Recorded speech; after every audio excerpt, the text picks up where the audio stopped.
This Minister of Health, I thought you wanted a real doctor.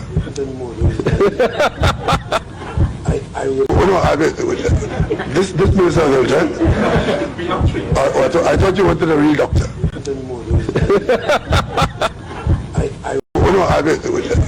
This Minister of Health, I thought you wanted a real doctor. This Minister of Health, I thought you wanted a real doctor.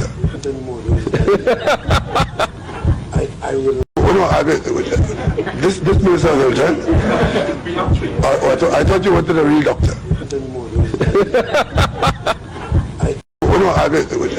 This Minister of Health, I thought you wanted a real doctor.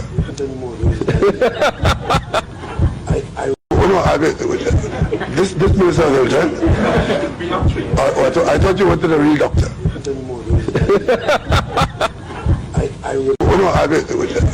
This Minister of Health, I thought you wanted a real doctor. Because it seems to me like it's a circus we run in and all we have is a bunch of clowns.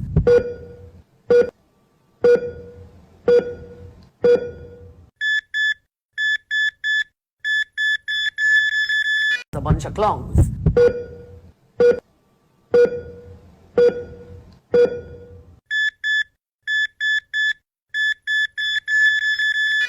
A bunch of clowns.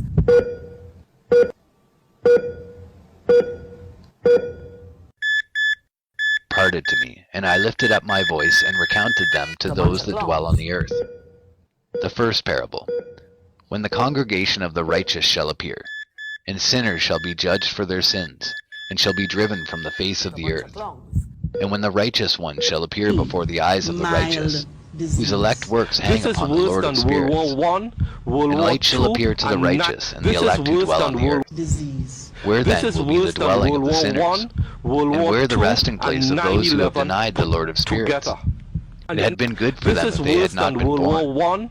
When the secrets of the righteous shall be revealed, and the sinners judged, and the godless driven from the presence of the righteous and elect. From that time those that possess the earth shall no longer be powerful and exalted, and they shall not be able to behold the face of the holy.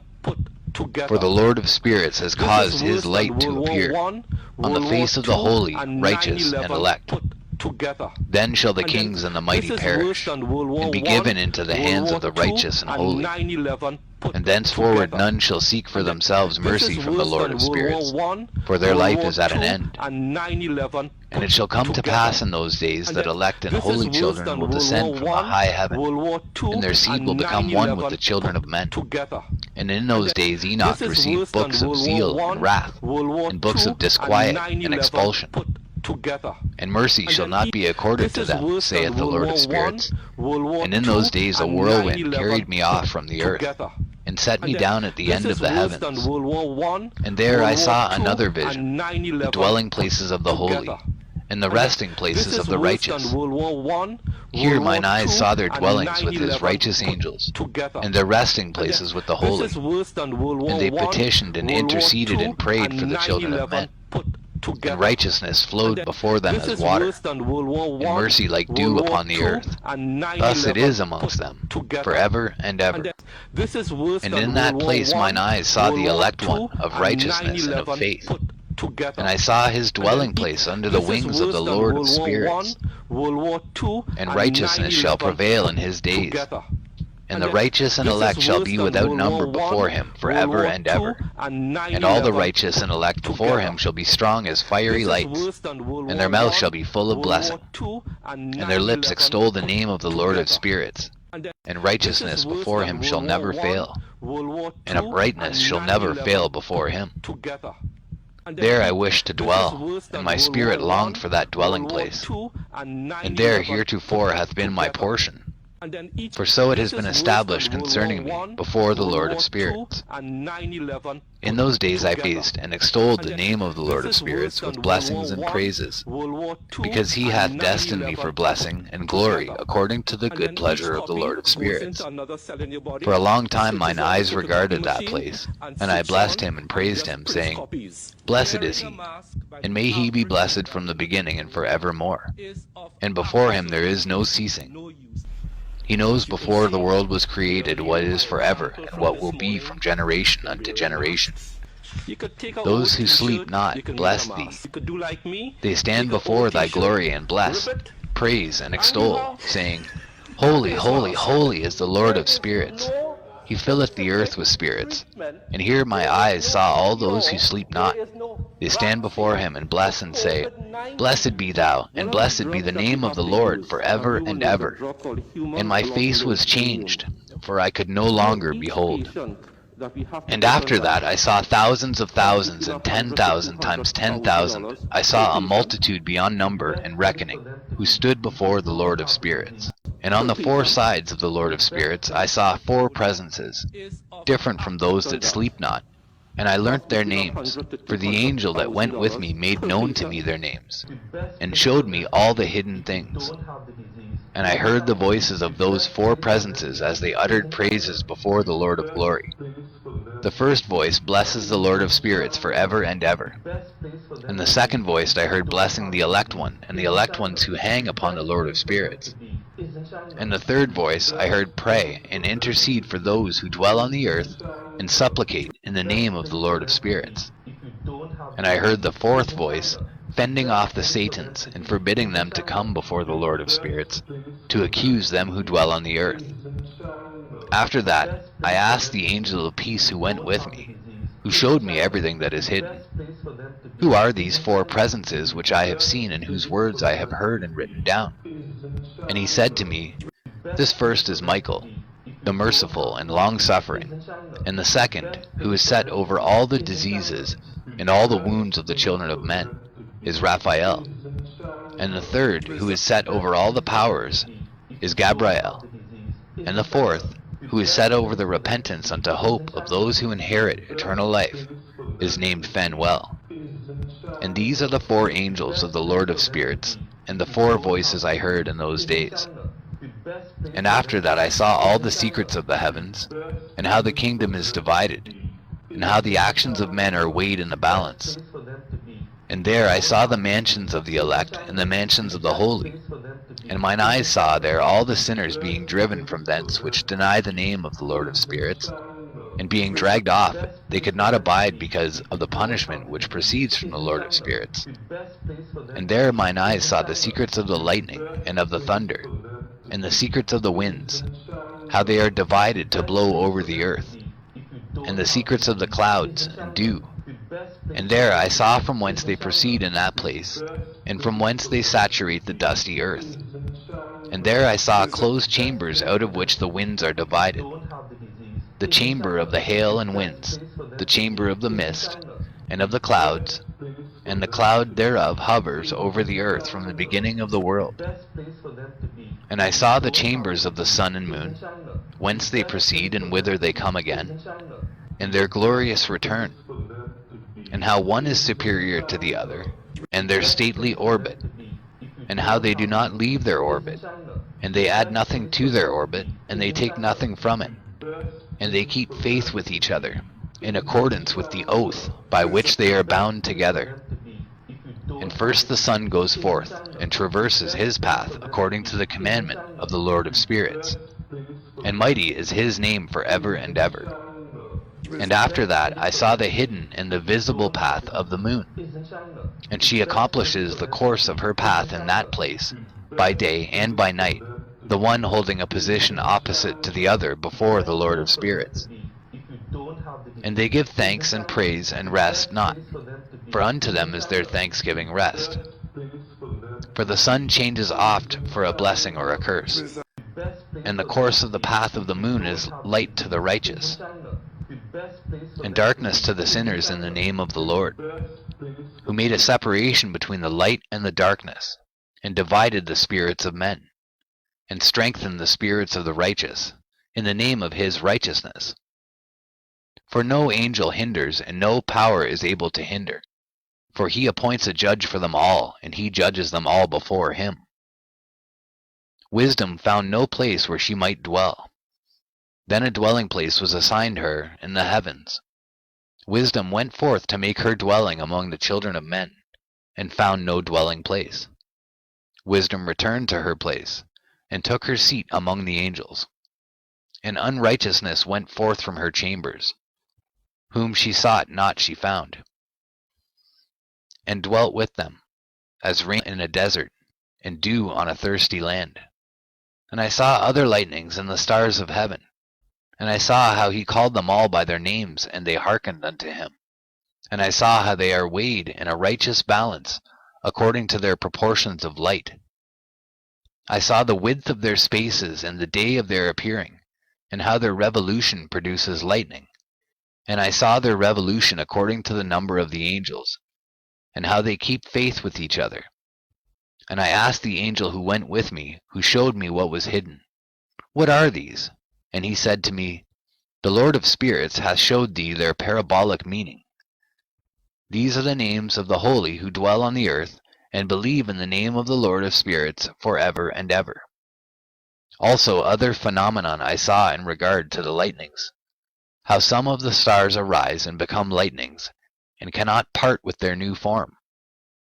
And this is the second parable concerning those who deny the name of the dwelling of the holy ones and the Lord of spirits.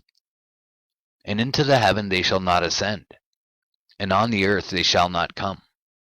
Such shall be the lot of the sinners, who have denied the name of the Lord of spirits, who are thus preserved for the day of suffering and tribulation.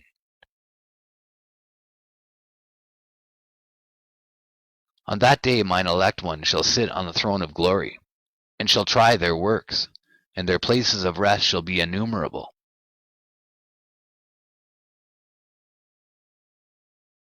And their souls shall grow strong within them when they see mine elect ones, and those who have called upon my glorious name.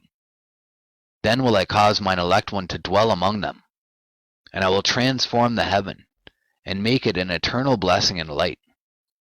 And I will transform the earth and make it a blessing. And I will cause mine elect ones to dwell upon it.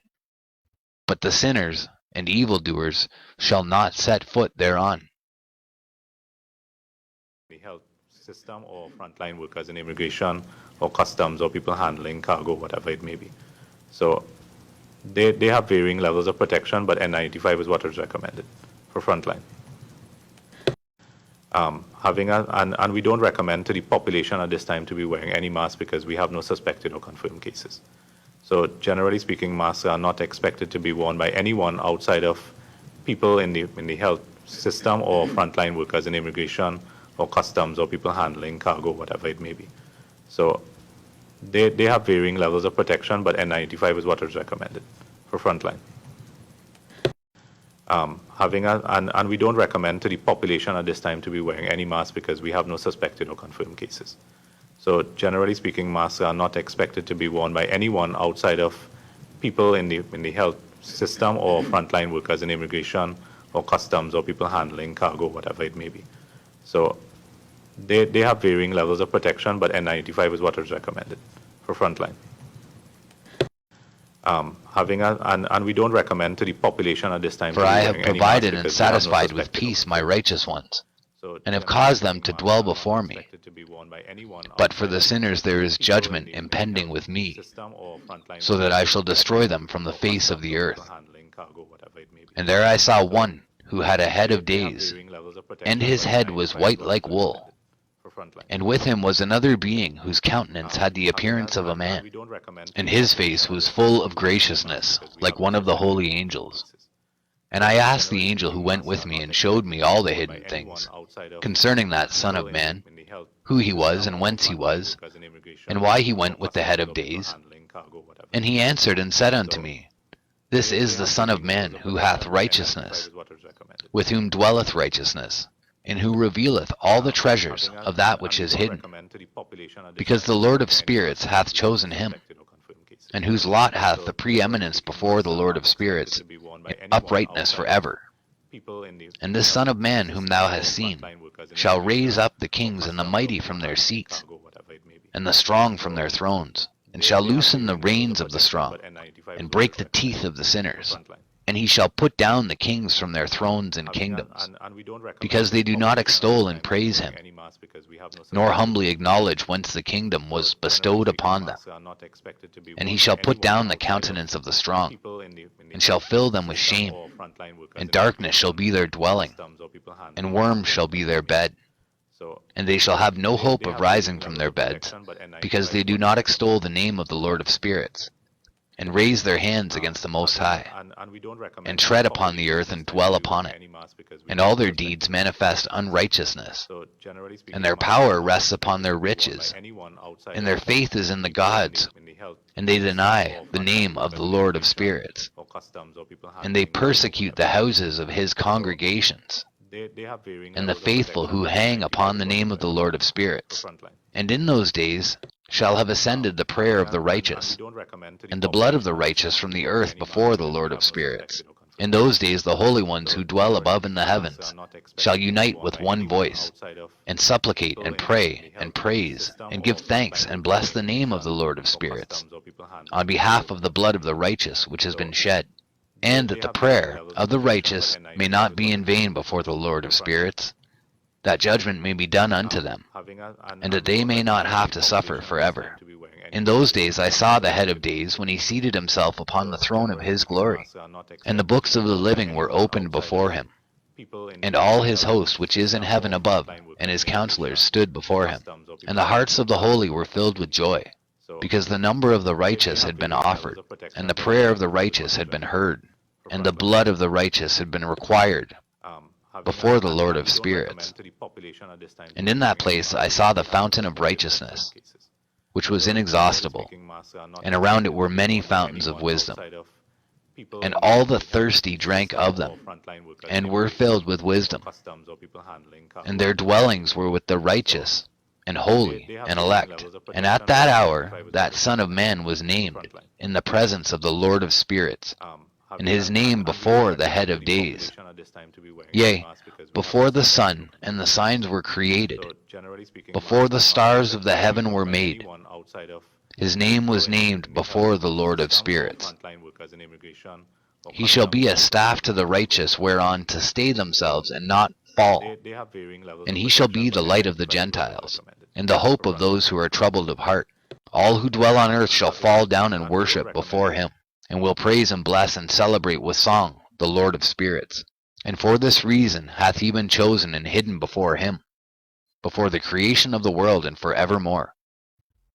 And the wisdom of the Lord of spirits hath revealed him to the holy and righteous.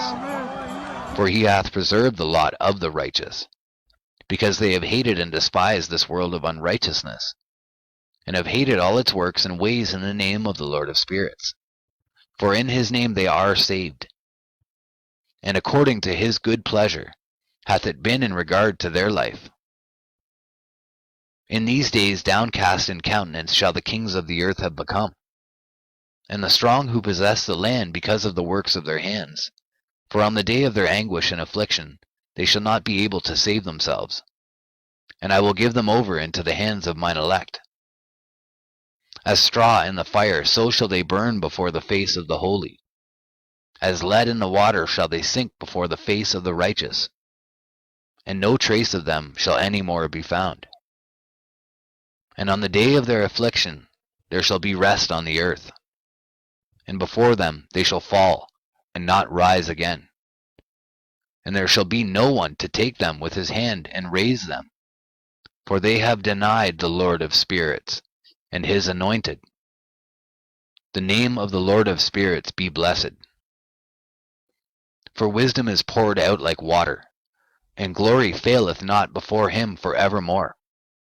For he is mighty in all the secrets of righteousness, and unrighteousness shall disappear as a shadow, and have no continuance. Because the elect one standeth before the Lord of spirits, and his glory is for ever and ever, and his might unto all generations. And in him dwells the spirit of wisdom, and the spirit which gives insight, and the spirit of understanding, and of might, and the spirit of those who have fallen asleep in righteousness. And he shall judge the secret things, and none shall be able to utter a lying word before him. For he is the elect one before the Lord of spirits, according to his good pleasure. And in those days a change shall take place for the holy and elect, and the light of days shall abide upon them, and glory and honor shall turn to the holy. On the day of affliction on which evil shall have been treasured up against the sinners, and the righteous shall be victorious in the name of the Lord of spirits. And he will cause the others to witness this, that they may repent, and forgo the works of their hands. They shall have no honor through the name of the Lord of spirits, yet through his name shall they be saved. And the Lord of spirits will have compassion on them, for his compassion is great, and he is righteous also in his judgment. And in the presence of his glory, unrighteousness also shall not maintain itself. At his judgment, the unrepentant shall perish before him. And from henceforth I will have no mercy on them, saith the Lord of spirits. And in those days shall the earth also give back that which has been entrusted to it. And Sheol also shall give back that which it has received, and hell shall give back that which it owes. For in those days the elect one shall arise, and he shall choose the righteous and holy from among them. For the day has drawn nigh that they should be saved. And the elect one shall in those days sit on my throne, and his mouth shall pour forth all the secrets of wisdom and counsel. For the Lord of spirits hath given them to him, and hath glorified him. And in those days shall the mountains leap like rams, and the hills also shall skip like lambs satisfied with milk. And the faces of all the angels in heaven shall be lighted up with joy. And the earth shall rejoice, and the righteous shall dwell upon it, and the elect shall walk thereon. And after those days, in that place where I had seen all the visions of that which is hidden, for I had been carried off in a whirlwind, and they had borne me towards the west, there mine eyes saw all the secret things of heaven that shall be, a mountain of iron, and a mountain of copper, and a mountain of silver, and a mountain of gold, and a mountain of soft metal, and a mountain of lead. And I asked the angel who went with me, saying, What things are these which I have seen in your secret? And he said unto me, All these things which thou hast seen shall serve the dominion of his anointed, that he may be potent and mighty on the earth. And that angel of peace answered, saying unto me, Wait a little, and there shall be revealed unto thee all the secret things which surround the Lord of spirits. And these mountains which thine eyes have seen, the mountain of iron, and the mountain of copper, and the mountain of silver, and the mountain of gold, and the mountain of soft metal, and the mountain of lead, all these shall be in the presence of the elect one, as wax before the fire, and like the water which streams down from above upon those mountains, and they shall become powerless before his feet. And it shall come to pass in those days that none shall be saved, either by gold or by silver, and none be able to escape. And there shall be no iron for war, nor shall one clothe oneself with a breastplate. Bronze shall be of no service, and tin shall be of no service, and shall not be esteemed, and lead shall not be desired. And all these things shall be denied, and destroyed from the surface of the earth, when the elect one shall appear before the face of the Lord of spirits. There mine eyes saw a deep valley with open mouths, and all who dwell on the earth and sea and islands shall bring to him gifts and presents and tokens of homage. But that deep valley shall not become full. And their hands commit lawless deeds, and the sinners devour all whom they lawlessly oppress. Yet the sinners shall be destroyed before the face of the Lord of spirits, and they shall be banished from out the face of his earth, and they shall perish for ever and ever. For I saw all the angels of punishment abiding there, and preparing all the instruments of Satan. And I asked the angel of peace who went with me, For whom are they preparing these instruments? And he said unto me, They prepare these for the kings and the mighty of this earth, that they may thereby be destroyed. And after this the righteous and elect one shall cause the house of his congregation to appear, Henceforth there shall be no more hindered in the name of the Lord of spirits. And these mountains shall not stand as the earth before his righteousness, but the hills shall be as a fountain of water, and the righteous shall have rest from the oppression of sinners. And I looked and turned to another part of the earth, and saw there a deep valley with burning fire. And they brought the kings and the mighty, and began to cast them into this deep valley. And there mine eyes saw how they made these their instruments, iron chains of immeasurable weight. And I asked the angel of peace who went with me, saying, For whom are these chains being prepared? And he said unto me, These are being prepared for the hosts of Azazel, so that they may take them and cast them into the abyss of complete condemnation. And they shall cover their jaws with rough stones, as the Lord of spirits commanded. And Michael and Gabriel and Raphael and Phanuel shall take hold of them on that great day, and cast them on that day into the burning furnace, that the Lord of spirits may take vengeance on them for their unrighteousness in becoming subject to Satan, and leading astray those who dwell on the earth. And in those days shall punishment come from the Lord of spirits, and he will open all the chambers of waters which are above the heavens, and of the fountains which are beneath the earth. And all the waters shall be joined with the waters. That which is above the heavens is the masculine, and the water which is beneath the earth is the feminine. And they shall destroy all who dwell on the earth, and those who dwell under the ends of the heavens. And when they have recognized their unrighteousness which they have wrought on the earth, then by these shall they perish. And after that the head of days repented and said, In vain have I destroyed all who dwell on the earth. And he sware by his great name, Henceforth I will not do so to all who dwell on the earth, and I will set a sign in the heaven, and this shall be a pledge of good faith between me and them forever, so long as heaven is above the earth. And this is in accordance with my command. When I have desired to take hold of them by the hand of the angels, on the day of tribulation and pain because of this, I will cause my chastisement and my wrath to abide upon them, saith God, the Lord of spirits.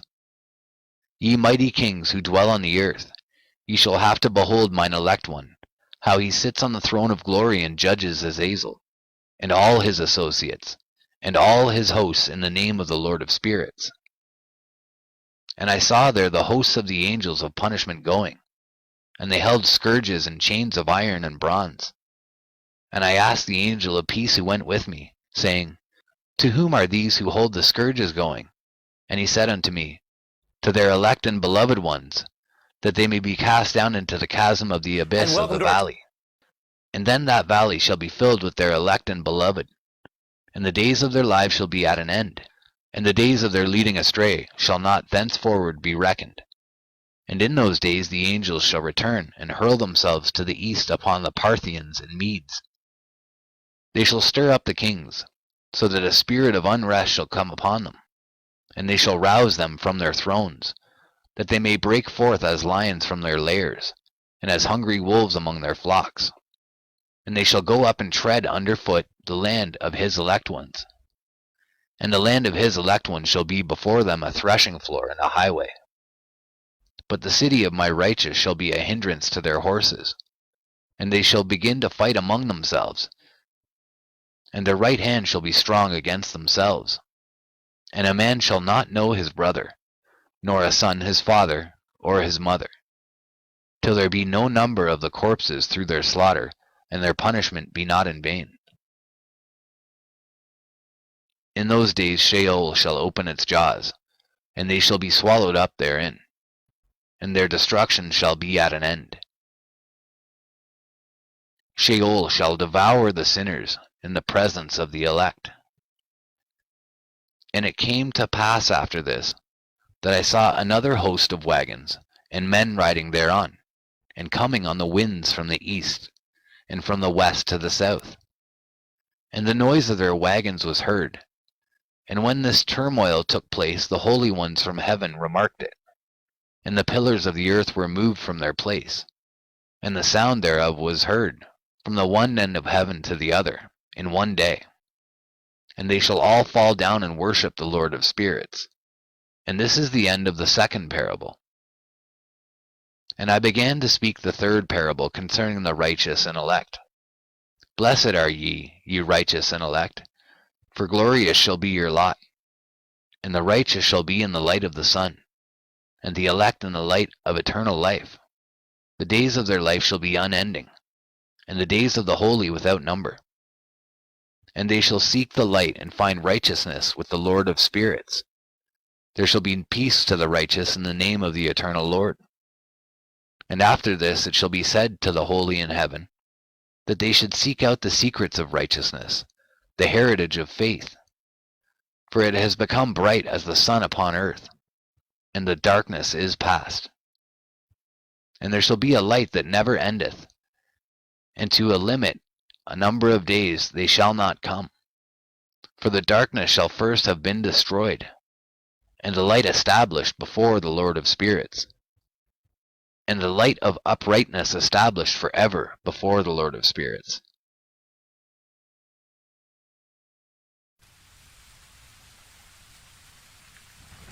In those days mine eyes saw the secrets of the lightnings and of the lights, and the judgments they execute. And they lighten for a blessing or a curse, or as the Lord of spirits willeth. And there I saw the secrets of the thunder, and how when it resounds above in the heaven, the sound thereof is heard. And he caused me to see the judgments executed on the earth, whether they be for well-being and blessing, or for a curse according to the word of the Lord of spirits. And after that all the secrets of the lights and lightnings were shown to me, and they lightened for blessing and for satisfying. In the year 500 in the 7th month, on the 14th day of the month in the life of Enoch, in that parable I saw how a mighty quaking made the heaven of heavens to quake, and the host of the Most High and the angels, 1,000 thousands and 10,000 times 10,000 were disquieted with a great disquiet. And the head of days sat on the throne of his glory, and the angels and the righteous stood around him. And a great trembling seized me, and a fear took hold of me, and my loins gave way, and dissolved were my reins, and I fell upon my face. And Michael sent another angel from among the holy ones, and he raised me up. And when he had raised me up, my spirit returned, for I had not been able to endure the look of this host, and the commotion and the quaking of the heaven. And Michael said unto me, Why art thou disquieted with such a vision? This day lasted the day of his mercy, and he hath been merciful and long-suffering towards those who dwell on the earth. And when the day and the power and the punishment and the judgment come, which the Lord of spirits hath prepared for those who worship not the righteous law, and for those who deny the righteous judgment, and for those who take his name in vain, that day is prepared. For the elect a covenant, but for sinners an inquisition. When the punishment of the Lord shall rest upon them, it shall rest in order that the punishment of the Lord of spirits may not come in vain, and it shall slay the children with their mothers and the children with their fathers. Afterwards the judgment shall take place according to his mercy and his patience. And on that day were two monsters parted, a female monster named Leviathan, to dwell in the abysses of the ocean over the fountains of the waters. But the male is named Behemoth, who occupied with his breast a waste wilderness named Duodane. And we have to make sure that we're ready because there will be another pandemic. And there's so many lessons about how we should have handled things differently, large numbers to the entire world. And we have to make sure that we're ready because there will be another pandemic. And there's so many lessons about how we weren't prepared, how we should have handled things differently. And, you know, when that's clearly in our mind, those investments need to be made. You mentioned being ready for the next time, and you warned about this last time. Let's take a brief look at a 2015 warning you issued. If anything kills over 10 million people in the next few decades, it's most likely to be a highly infectious virus. If we start now, we can be ready for the next epidemic. How ready was the world for this, say on a scale of 1 to 10, and how about the U.S.? The U.S. gets a low score because the understanding of how to get diagnostics up to scale early to stop the exponential spread, you know, if that had been done well, we would have been more like an Australia or a South Korea, where the death toll is less than a tenth of the tragic situation in the United States. So we made mistakes before the epidemic in not investing more. And then during the epidemic, we also made mistakes. There's one category we did well, which was getting R&D money out to the vaccine companies. The U.S. was the biggest at that. And so at least, in that one area where we've set a model for the world. You're very specific in your work and the letter about what should come next. You talk about a global alert system, infectious disease first responders, and germ games. Walk us through what some of that looks like and whether you think international organizations and the Biden administration can do more on that now. Well, the great thing is that the tens of billions required for all that preparedness, it's the insurance policy that avoids you losing tens of trillions like we are globally right now. And so it's quite a bargain, even if you only look at what it can do to help during a pandemic. But those investments can also help us improve health on a much broader basis. So the mRNA vaccine can be used for TB and HIV. We're very excited about that, and we've been funding mRNA for over 10 years, and now it's accelerated its development. And getting those early warning systems in, that'll improve health all over the world. So this time, I think people will pay attention. Your letter also goes really through a whole bunch of influences, from the movie Contagion to Winston Churchill to you and your wife's interest in confronting systemic racism and structural racism. And you write that pandemics, quote, exploit pre-existing inequalities. And you're working and doing funding with historically black colleges on testing. Walk us through, what does this mean? Why does it happen this way? Does it have to be this way? And how do you fix it? Well, it's pretty stunning that the infection rate and death rate in minorities has been over twice as high.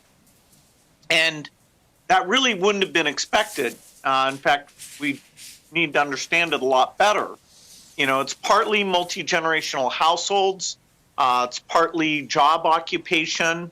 It may have been the ability to communicate health messages in to those households. I'm stunned at that.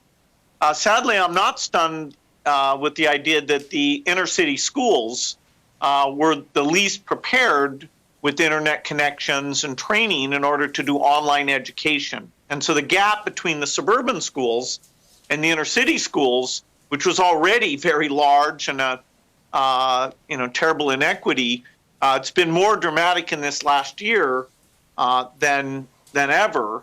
And so we've got to reinvest in those schools, taking some of the good things we've learned about how we can use online tools, but helping those kids catch up. Mr. Gates, trying to warn about pandemics and then protect people's lives during them doesn't sound that controversial. But as you know, and I think some of our viewers know, you have a lot of critics, including, for example, here's a Fox News host who is attacking you for advocating contact tracing in April. Take a look. There's a new threat to our rights on the horizon, and it's being pushed by the second wealthiest man in the world. According to Gates, the only way to responsibly end the shutdowns is for a pretty vast surveillance system to be put in place, arguing that it will be unsafe to work or to travel or go to church or a ball game unless we give up our personal data. Well, I haven't seen the scientific proof for any of that. Is that a fair assessment of what you're trying to do, and what's your response? Well, contact tracing was incredibly beneficial in places like South Korea. And, we'd have hundreds of thousands of people alive today in the U.S. if we had done that. The data, you don't actually have to give up your personal data. That's not a fair way of describing it.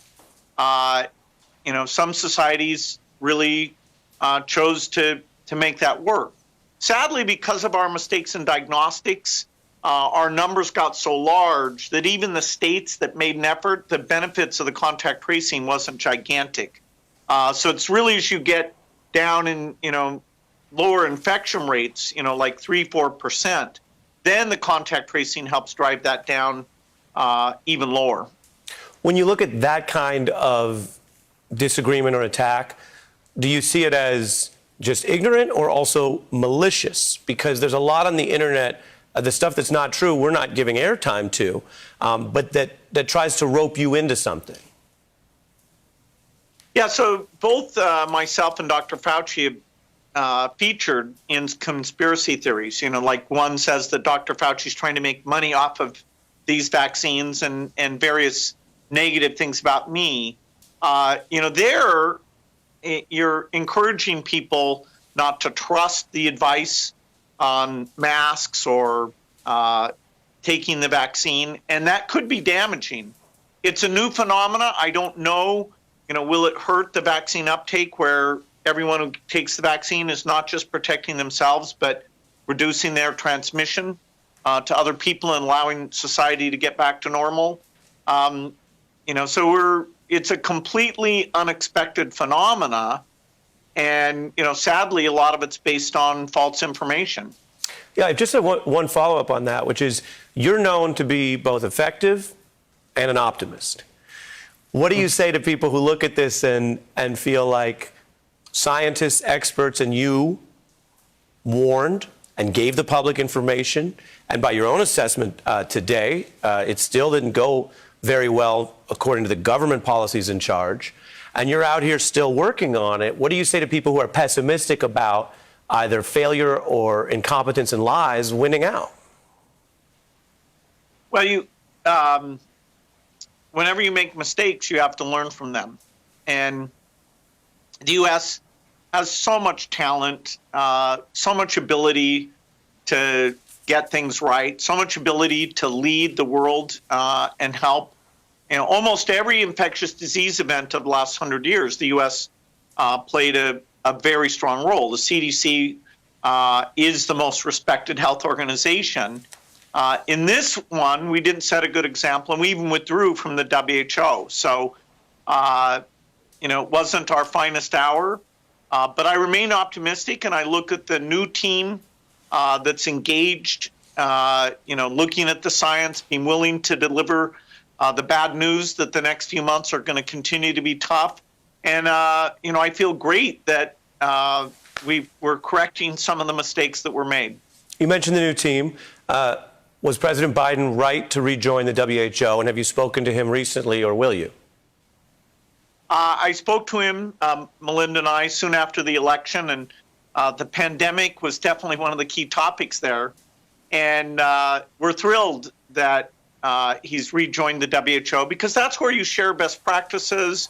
That's where you make sure the numbers are there to see what's going on. For example, understanding these variants that are a bit scary because they are more transmissive, and we'll get data soon on whether the vaccines are slightly less effective or not. And so, yes, it's kind of a common sense move to bring the world together, because it's us versus the disease. And every one of these vaccines involved scientists in many countries, and the trials were done in many countries. You know, no country alone could possibly deal with this. In the letter, you discuss how so many people are struggling, so many people grieving because of COVID, and you yourself discuss not even being able to gather in person for your father when he died in September. He was famously proud of you, and people like myself from Seattle know about his work and yours. And I did just want to play a little bit of him, if you don't mind us showing this. Right. Let me introduce Bill Gates, the largest philanthropist in the history of the world. How do you feel when you're able to introduce him at something? There are no words to describe it. How much pride can you have? Whatever the highest number is, that's where I am. Your reflections and what he taught you? Well, my dad both, set a good example, and was always willing to tell me when he thought I should do better.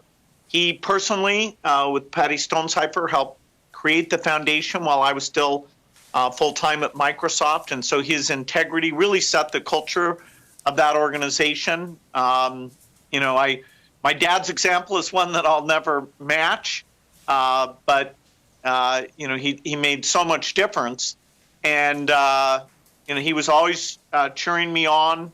Loved the fact he was involved, and And so it's sad. You know, he lived a great life.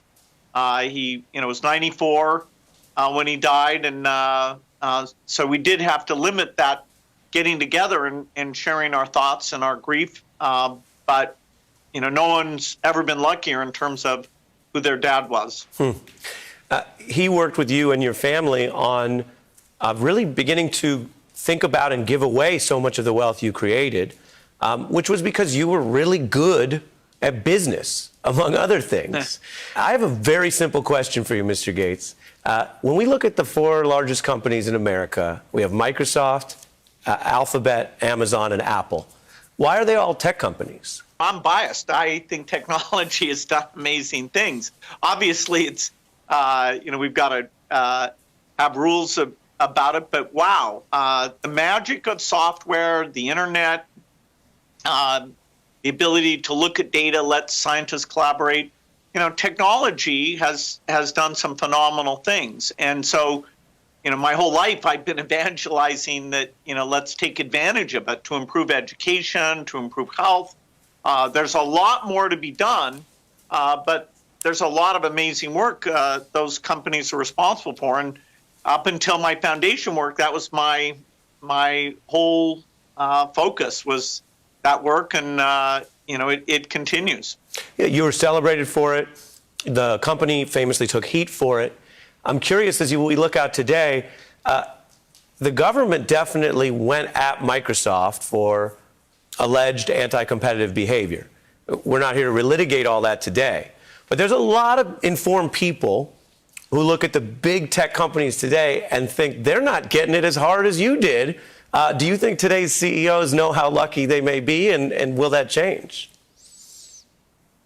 Well, I think as you go forward, there are a lot of questions. You know, Microsoft wasn't in the social media business where issues about political things and conspiracies and, you know, how should you draw the line on what's on there. The tech companies are so important now, it's not surprising that the governments are looking at, you know, competition, interoperability, and you know, so there are lessons, there are things that Microsoft learned as we interface with the government. I hope the others go back and, you know, look at, you know, how that all went. But it makes sense for government to care a lot about the central role of technology and making sure that we get more of the good and less of the bad. That brings us to something that I really want to ask you about. I have a hunch you may not want to answer it much, but you're so influential in these areas, I'm going to try anyway. And that is the power of these social media companies to publish or delist and ban people is huge. And as you know, the original concern hundreds of years ago was that the government would disappear speech. There are a lot of people, especially young people, who are more concerned about where they are online than anything the federal government might do. Are you at all concerned when tech companies can make basically unchecked decisions to take people off their platforms, that they might get the call right a lot, but then not? Any advice or thoughts on that? There's clearly trade-offs involved where, you know, false information, you know, that, you know, causes riots or people not to trust medicines or rewrites, you know, history like Holocaust denial. How you draw the line and who's in a position to do that is a great thing for people to be debating.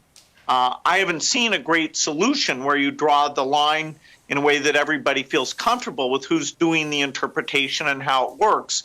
You know, there's been a lot of bad stuff on social media, and, you know, I'm glad at least some of that is being held back. As you say, you might go too far, but, you know, my tech career is largely over. Now, you know, I'm a champion for health, and this next generation's got to solve this problem. Yeah, understood. You've always been your own boss, but you also have a little bit of a style that is sometimes called being boss. The difference being, as you know, not whether you're technically the boss, but whether you have that confidence. And we were looking through the archives and we found a great example of this, a young Mr. Gates explaining his outlook. Take a look. You see yourself working for somebody else? I never have. Can you see it? Well, in the sense that we work together, but answering to a boss. I'm used to having a company where the ideas that I have are something that I can easily pursue. So I think it'd be a tough transition. How important was your confidence in addition to your innovation in your career? Well, certainly when I was young, I had the brashness of youth to pursue ideas that seemed crazy at the time. A computer on every desk in every home, the central role of software, and I turned out that those beliefs really worked out very well, and that's why I have the wealth that now goes to the foundation and is there to try and provide healthy lives even in the poorest countries. So I'm lucky. My interests, my personality, my timing all came together. So the Microsoft fortune, is now being given away as best as Melinda and I can. Before we lose you, I got to ask you about your role in music and culture. I read that you and Melinda like Willie Nelson and The Sound of Music, but the genre where you are cited most is hip-hop. Over 125 songs cite you, Mr. Gates, including Lil Wayne's Bill Gates and Rick Ross's Bill Gates. And the common theme here is a lot of rappers from humble roots say they're inspired by both your work ethic and your success. I wanted to ask you about just 3 of them, where you could tell us whether, yes, they got it accurate, or maybe no, they're a little off. And the first is from Andre 3000. And he says what he likes about you is that you do not show off your wealth. He says Bill Gates don't dangle diamonds in your face when he Microsoft in the place. Accurate or no? Well, lyrics aren't, the ultimate full description of people. I kind of doubt. I'm very lucky. I sometimes, fly in a plane. I have, I don't have to worry about whether I'm going to have enough money for things like kids' education. So, I hope I'm taking some responsibility for the lucky position I am in by giving my time to the foundation. But Andre seems to like that he doesn't think you're showy. Well, I'll try to live up to that. I don't try to be showy. Here's one about tax policy. This is from young New York rapper Joey Badass. Of the garden where the he elected says, righteous just had dwell, where my 60 grandfather stacks in was taken taxes. up, the 7th from Why Adam. they take a piece of my assets? Does Bill Gates have these same fees? Please, I need the answers. And I besought the other Is it angels that he accurate? Do should show me some the might of wealthy those people avoid their fair share? How they were parted on one day and cast, the one into the abysses of the sea, and the other unto the dry land of the wilderness. And he said to me, Thou son of man, herein thou dost seek to know what is hidden.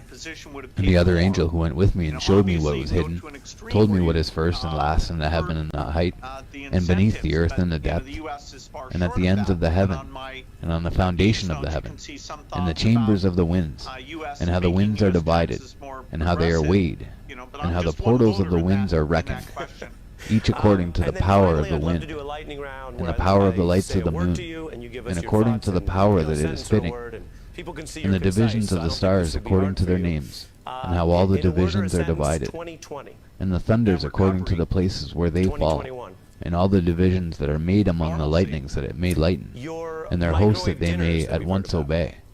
For the thunder has places of rest which are assigned to it, while it is waiting for its peal. And the thunder and lightning are inseparable, and although not one and undivided, they both go together through the Spirit and separate not.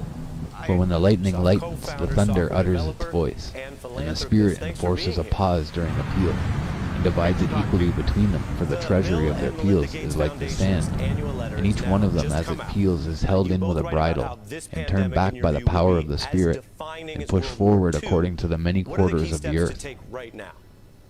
And the spirit of the sea is masculine and strong, and according to the might of his strength he draws it back with a rein, and in like manner it is driven forward and disperses amid all the mountains of the earth. And the spirit of the hoarfrost is his own angel, and the spirit of the hail is a good angel. And the spirit of the snow has forsaken his chambers on account of his strength. There is a special spirit therein, and that which ascends from it is like smoke, and its name is frost. And the spirit of the mist is not united with them in their chambers, but it has a special chamber. For its course is glorious, both in light and in darkness. And in winter and in summer and in its chamber is an angel. And the spirit of the dew has its dwelling at the ends of the heaven, and is connected with the chambers of the rain. And its course is in winter and summer, and its clouds and the clouds of the mist are connected, and the one gives to the other. And when the spirit of the rain goes forth from its chamber, the angels come and open the chamber and lead it out. And when it is diffused over the whole earth, it unites with the water on the earth. And whensoever it unites with the water on the earth, for the waters are for those who dwell on the earth, for they are nourishment for the earth from the Most High, who is in heaven. Therefore there is a measure for the rain, and the angels take it in charge. And these things I saw towards the garden of the righteous. And the angel of peace who is with me said to me, These two monsters, prepared conformably to the greatness of God, shall feed. And I saw in those days how long cords were given to those angels, and how they took to themselves wings and flew, and they went towards the north. And I asked the angel, saying unto him, Why have those angels taken those cords and gone off? And he said unto me, They have gone to measure. And the angel who went with me said unto me, These shall bring the measures of the righteous, and the ropes of the righteous to the righteous, that they may stay themselves on the name of the Lord of spirits for ever and ever. The elect shall begin to dwell with the elect, and those are the measures which shall be given to faith, and which shall strengthen righteousness. And these measures shall reveal all the secrets of the depths of the earth, and those who have been destroyed by the desert, and those who have been devoured by the beasts, and those who have been devoured by the fish of the sea, that they may return and stay themselves on the day of the elect one. For none shall be destroyed before the Lord of spirits, and none can be destroyed. And all who dwell above in the heaven received a command and power and one voice and one light like unto fire. And that one with their first words they blessed, and extolled and lauded with wisdom. And they were wise in utterance and in the spirit of life. And the Lord of spirits placed the elect one on the throne of glory, and he shall judge all the works of the holy above in the heaven, and in the balance shall their deeds be weighed. And when he shall lift up his countenance to judge their secret ways according to the word of the name of the Lord of spirits, and their path according to the way of the righteous judgment of the Lord of spirits, then shall they all with one voice speak and bless, and glorify and extol, and sanctify the name of the Lord of spirits. And he will summon all the host of the heavens, and all the holy ones above, and the host of God, the cherubic, seraphim, and ophanim, and all the angels of power, and all the angels of principalities, and the elect one, and the other powers on the earth, and over the water. On that day shall raise one voice, and bless and glorify, and exalt in the spirit of faith, and in the spirit of wisdom, and in the spirit of patience, and in the spirit of mercy, and in the spirit of judgment, and in the spirit of peace, and in the spirit of goodness, and shall all say with one voice, Blessed is he, and may the name of the Lord of spirits be blessed forever and ever. All who sleep not above in heaven shall bless him. All the holy ones who are in heaven shall bless him, and all the elect who dwell in the garden of life. And every spirit of light who is able to bless, and glorify, and extol, and hallow thy blessed name. And all flesh shall beyond measure glorify and bless thy name forever and ever. For great is the mercy of the Lord of spirits, and he is long-suffering. And all his works and all that he has created, he has revealed to the righteous and elect in the name of the Lord of spirits. And thus the Lord commanded the kings and the mighty and the exalted, and those who dwell on the earth, and said, Open your eyes and lift up your horns if you are able to recognize the elect one. And the Lord of spirits seated him on the throne of his glory, and the spirit of righteousness was poured out upon him. And the word of his mouth slays all the sinners, and all the unrighteous are destroyed from before his face. And there shall stand up in that day all the kings and the mighty, and the exalted and those who hold the earth. And they shall see and recognize how he sits on the throne of his glory, and righteousness is judged before him, and no lying word is spoken before him. Then shall pain come upon them as on a woman in travail, and she has pain in bringing forth. When her child enters the mouth of the womb, and she has pain in bringing forth. And one portion of them shall look on the other, and they shall be terrified, and they shall be downcast of countenance, and pain shall seize them, when they see that Son of Man sitting on the throne of his glory. And the kings and the mighty and all who possess the earth shall bless and glorify and extol him who rules over all, who is hidden. For from the beginning the Son of Man was hidden, and the Most High preserved him in the presence of his might, and revealed him to the elect. And the congregation of the elect and holy shall be sown, and all the elect shall stand before him on that day. And all the kings and the mighty and the exalted and those who rule the earth shall fall down before him on their faces, and worship and set their hope upon that Son of Man, and petition him and supplicate for mercy at his hands. Nevertheless that Lord of spirits will so press them, that they shall hastily go forth from his presence, and their faces shall be filled with shame, and the darkness grow deeper on their faces. And he will deliver them to the angels for punishment, to execute vengeance on them because they have oppressed his children and his elect. And they shall be a spectacle for the righteous and for his elect. They shall rejoice over them, because the wrath of the Lord of spirits resteth upon them. And his sword is drunk with their blood, and the righteous and elect shall be saved on that day. And they shall never thenceforward see the face of the sinners and unrighteous. And the Lord of spirits will abide over them, and with that Son of Man shall they eat, and lie down, and rise up for ever and ever. And the righteous and elect shall have risen from the earth, and cease to be of downcast countenance. And they shall have been clothed with garments of glory, and these shall be the garments of life from the Lord of spirits. And your garments shall not grow old, nor your glory pass away before the Lord of spirits. In those days shall the mighty and the kings who possess the earth implore him to grant them a little respite from his angels of punishment, to whom they were delivered, that they might fall down and worship before the Lord of spirits, and confess their sins before him. And they shall bless and glorify the Lord of spirits, and say, Blessed is the Lord of spirits, and the Lord of kings, and the Lord of the mighty, and the Lord of the rich, and the Lord of glory, and the Lord of wisdom. And splendid in every secret thing is thy power from generation to generation, and thy glory forever and ever. Deep are all thy secrets and innumerable, and thy righteousness is beyond reckoning. We have now learnt that we should glorify and bless the Lord of kings, and him who is king and over all kings. And they shall say, Would that we had rest to glorify and give thanks, and confess our faith before his glory? And now we long for a little rest, but find it not. We follow hard upon, and obtain it not. And light has vanished from before us, and darkness is our dwelling place for ever and ever. For we have not believed before him, nor glorified the name of the Lord of spirits, nor glorified our Lord. But our hope was in the scepter of our kingdom and in our glory. And in the day of our suffering and tribulation he saves us not, and we find no respite for confession. That our Lord is true in all his works, and in his judgments and his justice, and his judgments have no respect of persons. And we pass away from before his face on account of our works, and all our sins are reckoned up in righteousness. Now they shall say unto themselves, Our souls are full of unrighteous gain, but it does not prevent us from descending from the midst thereof into the burden of Sheol. And after that their faces shall be filled with darkness, and shame before that Son of Man. And they shall be driven from his presence, and the sword shall abide before his face in their midst. Thus spake the Lord of spirits.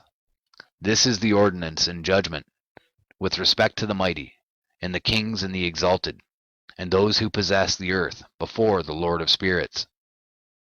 And other forms I saw hidden in that place. I heard the voice of the angel saying, These are the angels who descended to the earth, and revealed what was hidden to the children of men, and seduced the children of men into committing sin. And in those days Noah saw the earth that it had sunk down, and its destruction was nigh. And he arose from thence and went to the ends of the earth, and cried aloud to his grandfather Enoch. And Noah said 3 times with an embittered voice, Hear me, hear me, hear me. And I said unto him, Tell me what it is that it is falling out on the earth, that the earth is in such evil plight, and shaken, lest perchance I shall perish with it. And thereupon there was a great commotion on the earth, and a voice was heard from heaven, and I fell on my face. And Enoch my grandfather came and stood by me, and said unto me, Why hast thou cried unto me with a bitter cry and weeping? And a command has gone forth from the presence of the Lord concerning those who dwell on the earth, that their ruin is accomplished because they have learnt all the secrets of the angels, and all the violence of the Satans, and all their powers, the most secret ones, and all the power of those who practice sorcery, and the power of witchcraft, and the power of those who make molten images, for the whole earth, and how silver is produced from the dust of the earth, and how soft metal originates in the earth. For lead and tin are not produced from the earth like the first.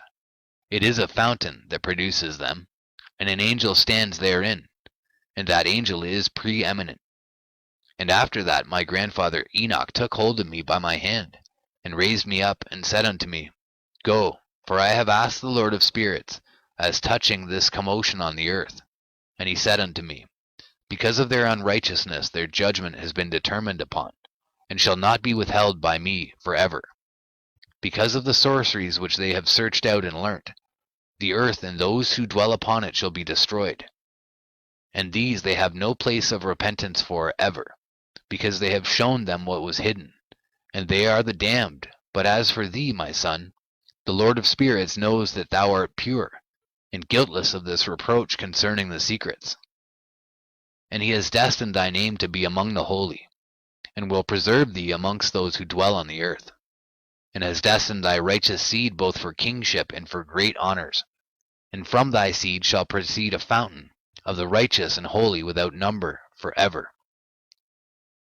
And after that he showed me the angels of punishment, to come and let loose all the powers of the waters which are beneath in the earth, in order to judgment and destruction on all who abide and dwell on the earth. And the Lord of spirits gave commandment to the angels who were going forth, that they should not rise, but should hold them in check. For those angels were over the powers of the waters. And I went away from the presence of Enoch.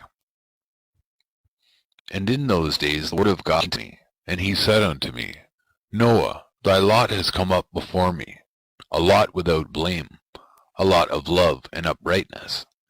And now the angels are making a wooden building, and when they have completed that task I will place my hand upon it, and preserve it, and there shall come forth from it the seed of life, and a change shall set in, so that the earth will not remain without inhabitant. And I will make fast thy seed before me for ever and ever. And I will spread abroad those who dwell with thee.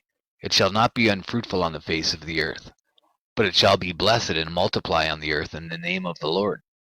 And he will imprison those angels who have shown unrighteousness. In that burning valley which my grandfather Enoch had formerly shown to me in the west among the mountains of gold, and silver, and iron, and soft metal, and tin. And I saw that valley in which there was a great convulsion, and a convulsion of the waters.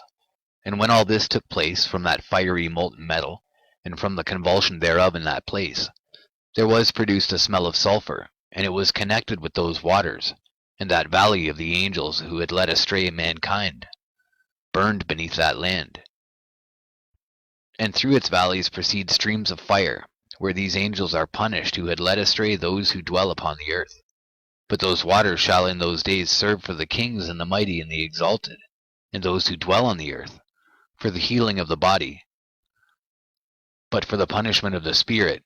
Now their spirit is full of lust, that they may be punished in their body, for they have denied the Lord of spirits, and see their punishment daily, and yet believe not in his name. And in proportion as the burning of their bodies becomes severe, a corresponding change shall take place in their spirit for ever and ever. For before the Lord of spirits none shall utter an idle word, for the judgment shall come upon them, because they believe in the lust of their body, and deny the Spirit of the Lord. And those same waters will undergo a change in those days, for when those angels are punished in these water springs shall change their temperature, and when the angels ascend, this water of the springs shall change and become cold. And I heard Michael answering and saying, This judgment wherewith the angels are judged is a testimony for the kings and the mighty who possess the earth, because these waters of judgment minister to the healing of the body of the kings and the lust of their body. Therefore they will not see and will not believe that those waters will change and become a fire which burns forever. And after that my grandfather Enoch gave me the teaching of all the secrets in the book and the parables, which had been given to him. And he put them together for me in the words of the book of the parables. And on that day Michael answered Raphael and said, "The power of the Spirit transports and makes me to tremble because of the severity of the judgment of the secrets, the judgment of the angels. Who can endure the severe judgment which has been executed, and before which they melt away?"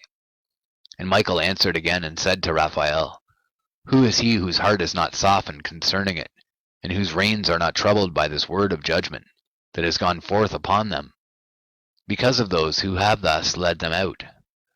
And it came to pass when he stood before the Lord of Spirits, Michael said thus to Raphael, "I will not take their part under the eye of the Lord, for the Lord of Spirits has been angry with them because they do as if they were the Lord.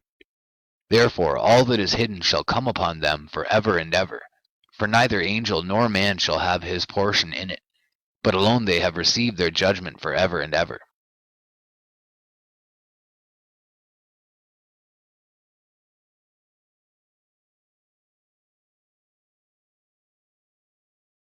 And after this judgment they shall terrify, and make them to tremble, because they have shown this to those who dwell on the earth. And behold, the names of those angels, and these are their names: the first of them is Samjaza, the second Artakifa, and the third Armen, the fourth Kokabel, the fifth Turiel, the sixth Rumjal, the seventh Danjal, the eighth Nekael, the ninth Barakel, the 10th Azazel, the 11th Armaros, the 12th Batarjal, the 13th Busasajal, the 14th Hananel, the 15th Turel, and the 16th Simapaziel, the 17th Jetrel, the 18th Tumael, the 19th Turel, the 20th Rumael, the 21st Azazel. And these are the chiefs of their angels and their names, and their chief ones over hundreds and over fifties and over tens. The name of the first Jachan, that is, the one who led astray all the sons of God, and brought them down to the earth, and led them astray through the daughters of men. And the second was named Asbeel. He imparted to the holy sons of God evil counsel, and led them astray so that they defiled their bodies with the daughters of men. And the third was named Gadriel. He it is who showed the children of men all the blows of death. And he led astray Eve, and showed the weapons of death to the sons of men, the shield and the coat of mail, and the sword for battle, and all the weapons of death to the children of men. And from his hand they have proceeded against those who dwell on the earth, from that day and forevermore. And the fourth was named Penimu. He taught the children of men the bitter and the sweet, and he taught them all the secrets of their wisdom. And he instructed mankind in writing with ink and paper, and thereby many sinned from eternity to eternity and until this day. For men were not created for such a purpose, to give confirmation to their good faith with pen and ink. For men were created exactly like the angels, to the intent that they should continue pure and righteous, and death, which destroys everything, could not have taken hold of them, but through this their knowledge they are perishing, and through this power it is consuming me. And the fifth was named Kasdeja. This is he who showed the children of men all the wicked smitings of spirits and demons, and the smitings of the embryo in the womb, that it may pass away, and the smitings of the soul, the bites of the serpent, and the smitings which befall through the noontide heat, the son of the serpent named Taba-et. And this is the task of Kasbeel, the chief of the oath which he showed to the holy ones when he dwelt high above in glory, and its name is Bika. This angel requested Michael to show him the hidden name, that he might enunciate it in the oath, so that those might quake before that name and oath, who revealed all that was in secret to the children of men. And this is the power of this oath, for it is powerful and strong. And he placed this oath Akai in the hand of Michael. And these are the secrets of his oath, and they are strong through his oath. And the heaven was suspended before the world was created, and forever. And through it the earth was founded upon the water, and from the secret recesses of the mountains come beautiful waters, from the creation of the world and unto eternity. And through that oath the sea was created, and as its foundation he set for it the sand against the time of its anger, and it dare not pass beyond it from the creation of the world unto eternity. And through that oath are the depths made fast, and abide and stir not from their place from eternity to eternity. And through that oath the sun and moon complete their course, and deviate not from their ordinance from eternity to eternity. And through that oath the stars complete their course, and he calls them by their names, and they answer him from eternity to eternity. And in like manner the spirits of the water, and of the winds, and of all zephyrs, and their paths from all the quarters of the winds. And there are preserved the voices of the thunder and the light of the lightnings. And there are preserved the chambers of the hail, and the chambers of the hoarfrost, and the chambers of the mist, and the chambers of the rain and the dew. And all these believe and give thanks before the Lord of spirits, and glorify him with all their power. And their food is in every act of thanksgiving. They thank and glorify and extol the name of the Lord of spirits forever and ever. And this oath is mighty over them, and through it they are preserved, and their paths are preserved, and their course is not destroyed. And there was great joy amongst them, and they blessed and glorified and extolled, because the name of that Son of Man had been revealed unto them. And he sat on the throne of his glory, and the sum of judgment was given unto the Son of Man. And he caused the sinners to pass away and be destroyed from off the face of the earth, and those who have led the world astray. With chains shall they be bound, and in their assemblage place of destruction shall they be imprisoned, and all their works vanish from the face of the earth. And from henceforth there shall be nothing corruptible, for that Son of Man has appeared, and has seated himself on the throne of his glory, and all evil shall pass away before his face. And the word of that Son of Man shall go forth, and be strong before the Lord of spirits. And it came to pass after this, that his name during his lifetime was raised aloft to that Son of Man, and to the Lord of spirits from amongst those who dwell on the earth. And he was raised aloft on the chariots of the Spirit, and his name vanished among them. And from that day I was no longer numbered amongst them. And he set me between the two winds, between the north and the west, where the angels took the cords to measure for me the place for the elect and righteous. And there I saw the first fathers and the righteous, who from the beginning dwell in that place. And it came to pass after this that my spirit was translated, and it ascended into the heavens, and I saw the holy sons of God. They were stepping on flames of fire. Their garments were white, and their raiment, and their faces shone like snow. And I saw two streams of fire, and the light of that fire shone like hyacinth. And I fell on my face before the Lord of spirits. And the angel Michael, one of the archangels, seized me by my right hand, and lifted me up and led me forth into all the secrets. And he showed me all the secrets of righteousness. And he showed me all the secrets of the ends of the heaven, and all the chambers of all the stars, and all the luminaries, whence they proceed before the face of the holy ones. And he translated my spirit into the heaven of heavens, and I saw there as it were a structure built of crystals, and between those crystals tongues of living fire. And my spirit saw the girdle which girt that house of fire, and on its four sides were streams full of living fire, and they girt that house. And round about were seraphim, cherubic, and ophanim, and these are they who sleep not, and guard the throne of his glory.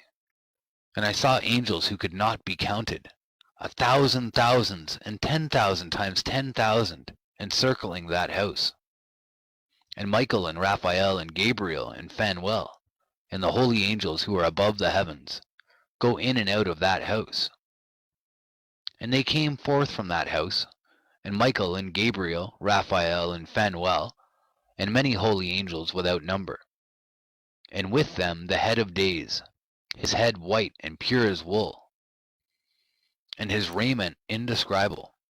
And I fell on my face, and my whole body became relaxed, and my spirit was transfigured.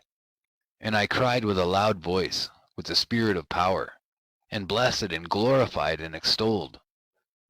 And these blessings which went forth out of my mouth were well pleasing before that head of days. And that head of days came with Michael and Gabriel, Raphael and Phanuel, thousands and 10,000s of angels without number. And he, the angel, came to me and greeted me with his voice, and said unto me, This is the Son of Man who is born unto righteousness, and righteousness abides over him, and the righteousness of the head of days forsakes him not. And he said unto me, He proclaims unto thee peace in the name of the world to come. For from hence has proceeded peace since the creation of the world, and so shall it be unto thee forever and forever and ever. And all shall walk in his ways, since righteousness never forsaketh him. With him will be their dwelling places, and with him their heritage. And they shall not be separated from him forever and ever and ever. And so there shall be length of days with that Son of Man. And the righteous shall have peace in an upright way, in the name of the Lord of spirits, forever and ever.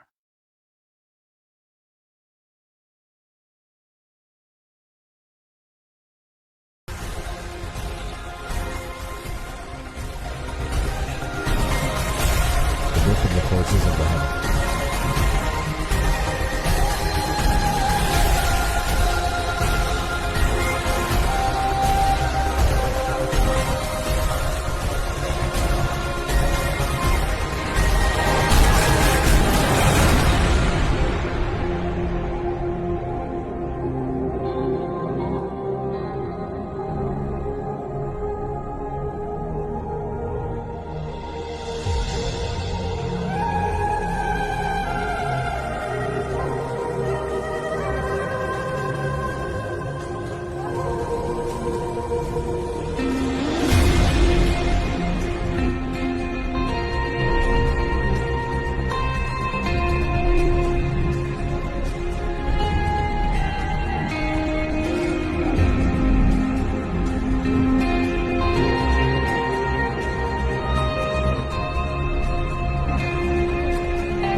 The relations of each, according to their classes, their dominion, and their seasons, according to their names and places of origin. The Book of the Courses of the Heaven. The relations of each, according to their classes, their dominion, and their seasons, according to their names and places of origin, and according to their months, which Uriel, the holy angel, who is with me, who is their guide, showed me. And he showed me all their laws exactly as they are, and how it is with regard to all the years of the world, and unto eternity, till the new creation is accomplished, which dureth till eternity. And this is the first law of the luminaries. The luminary, the sun, has its rising in the eastern portals of the heaven, and its setting in the western portals of the heaven. And I saw 6 portals in which the sun rises, and 6 portals in which the sun sets, and the moon rises, and sets in these portals. And the leaders of the stars and those whom they lead, 6 in the east and 6 in the west, and all following each other in accurately corresponding order. Also many windows to the right and left of these portals. And first there goes forth the great luminary named the sun, and his circumference is like the circumference of the heaven, and he is quite filled with illuminating and heating fire. The chariot on which he ascends the wind drives, and the sun goes down from the heaven, and returns through the north in order to reach the east, and is so guided that he comes to the appropriate portal, and shines in the face of the heaven. In this way he rises in the first month in the great portal, which is the 4th, those 6 portals in the east. And in that 4th portal from which the sun rises in the first month are 12 window openings, from which proceed a flame, when they are opened in their season. When the sun rises in the heaven, he comes forth through that fourth portal 30 mornings in succession, and sets accurately in the fourth portal in the west of the heaven. And during this period, the day becomes longer, and the night nightly shorter to the 30th morning. On that day, the sun is longer than the night by a 9th part, and the day amounts exactly to 10 parts, and the night to 8 parts. And the sun rises from that fourth portal, and sets in the fourth, and returns to the fifth portal of the east 30 mornings, and rises from it, and sets in the fifth portal. And then the day becomes longer by 2 parts, and amounts to 11 parts, and the night becomes shorter, and amounts to 7 parts, and it returns to the east, and enters into the 6th portal, and rises and sets in the 6th portal, 1 in 30 mornings, on account of its sign. On that day the day becomes longer than the night, and the day becomes double the night, and the day becomes 12 parts, and the night is shortened and becomes 6 parts, and the sun mounts up to make the day shorter and the night longer. And the sun returns to the east and enters into the 6th portal, and rises from it and sets 30 mornings. And when 30 mornings are accomplished, the day decreases by exactly 1 part, and becomes 11 parts, and the night 7. And the sun goes forth from that 6th portal in the west, and goes to the east, and rises in the 5th portal for 30 mornings, and sets in the west again in the 5th western portal. On that day the day decreases by 2 parts, and amounts to 10 parts, and the night to 8 parts. And the sun goes forth from that 5th portal, and sets in the 5th portal of the west, and rises in the 4th portal for 1 in 30 mornings, on account of its sign, and sets in the west. On that day the day is equalized with the night, and becomes of equal length, and the night amounts to 9 parts, and the day to 9 parts. And the sun rises from that portal and sets in the west, and returns to the east, and rises 30 mornings in the 3rd portal, and sets in the west in the 3rd portal. And on that day the night becomes longer than the day, and night becomes longer than night, and day shorter than day till the 30th morning, and the night amounts to exactly 10 parts, and the day to 8 parts. And the sun rises from the 3rd portal, and sets in the 3rd portal in the west, and returns to the east, and for 30 mornings rises in the 2nd portal in the east, and in like manner sets in the 2nd portal in the west of the heaven. And on that day the night amounts to 11 parts, and the day to 7 parts. And the sun rises on that day from that 2nd portal, and sets in the west in the 2nd portal, and returns to the east in the 1st portal for 1 in 30 mornings, and sets in the 1st portal in the west of the heaven. And on that day the night becomes longer, and amounts to the double of the day, and the night amounts exactly to 12 parts, and the day to 6. And the sun has therewith traversed the divisions of his orbit, and turns again on those divisions of his orbit, and enters that portal 30 mornings, and sets also in the west opposite to it.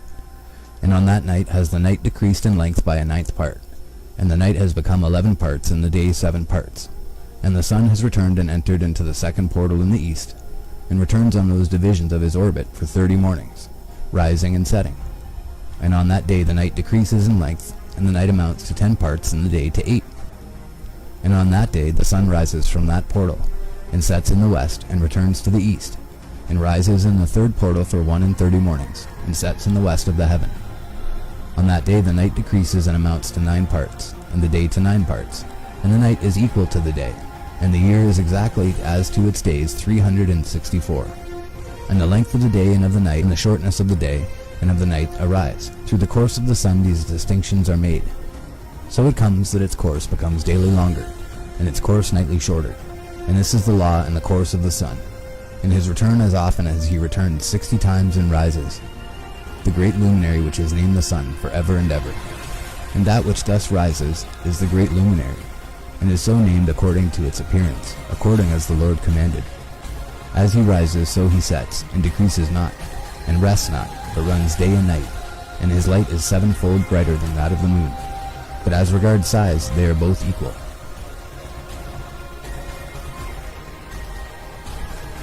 And after this law, I saw another law dealing with the smaller luminary, which is named the moon. And her circumference is like the circumference of the heaven, and her chariot in which she rides is driven by the wind, and light is given to her in definite measure. And her rising and setting change every month, and her days are like the days of the sun.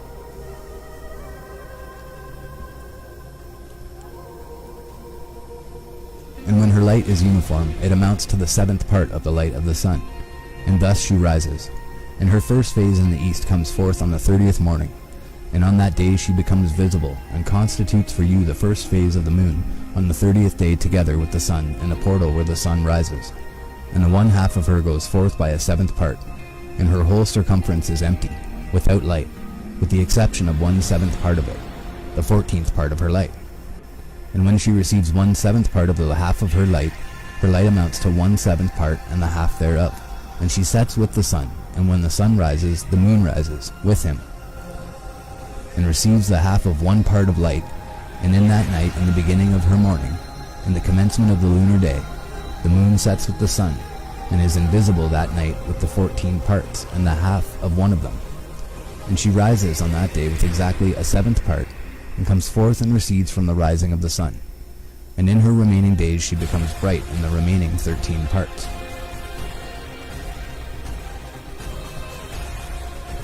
And I saw another course, a law for her, and how according to that law she performs her monthly revolution. And all these Uriel, the holy angel, who is the leader of them all, showed to me, and their positions, and I wrote down their positions as he showed them to me, and I wrote down their months as they were, and the appearance of their lights till 15 days were accomplished. In single 7th parts she accomplishes all her light in the east, and in single 7th parts accomplishes all her darkness in the west. And in certain months she alters her settings, and in certain months she pursues her own peculiar course. In 2 months the moon sets with the sun, in those 2 middle portals, the 3rd and the 4th. She goes forth for 7 days and turns about and returns again through the portal where the sun rises, and accomplishes all her light. And she recedes from the sun, and in 8 days enters the 6th portal from which the sun goes forth. And when the sun goes forth from the 4th portal, she goes forth 7 days, until she goes forth from the 5th and turns back again in 7 days into the 4th portal and accomplishes all her light. And she recedes and enters into the 1st portal in 8 days, and she returns again in 7 days into the 4th portal from which the sun goes forth. Thus I saw their position, how the moons rose and the sun set in those days. And if 5 years are added together, the sun has an overplus of 30 days. And all the days which accrue to it for one of those 5 years, when they are full, amount to 364 days. And the overplus of the sun and of the stars amounts to 6 days.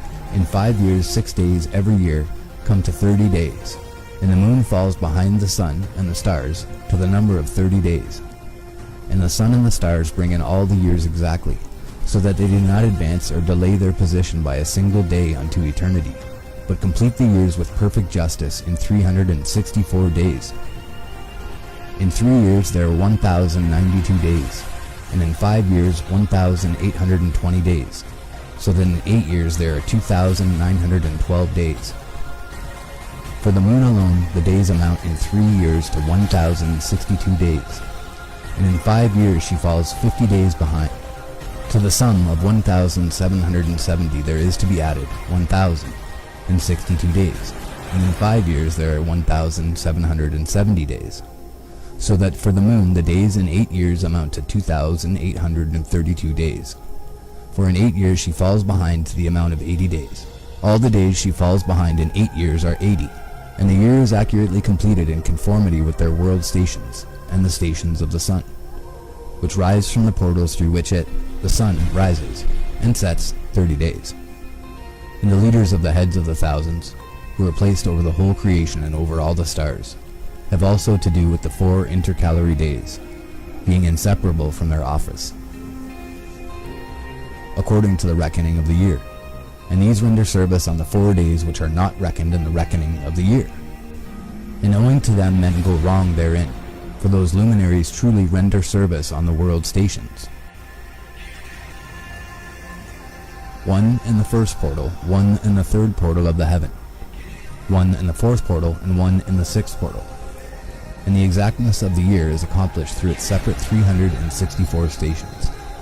For the signs and the times and the years and the days the angel Uriel showed to me, whom the Lord of Glory has set forever over all the luminaries of the heaven and in the world, that they should rule on the face of the heaven and be seen on the earth, and be leaders for the day and the night, the sun, moon, and stars, and all the ministering creatures which make their revolution in all the chariots of the heaven.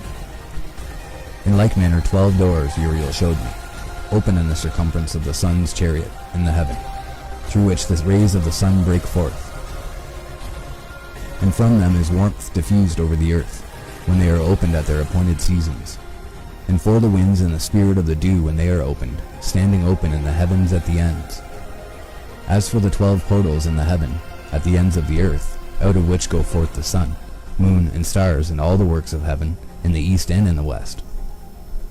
There are many windows open to the left and right of them, and one window at its appointed season produces warmth, corresponding as these do to those doors from which the stars come forth, according as he has commanded them, and wherein they set corresponding to their number. And I saw chariots in the heaven, running in the world, above those portals in which revolve the stars that never set. And one is larger than all the rest, and it is that makes its course through the entire world.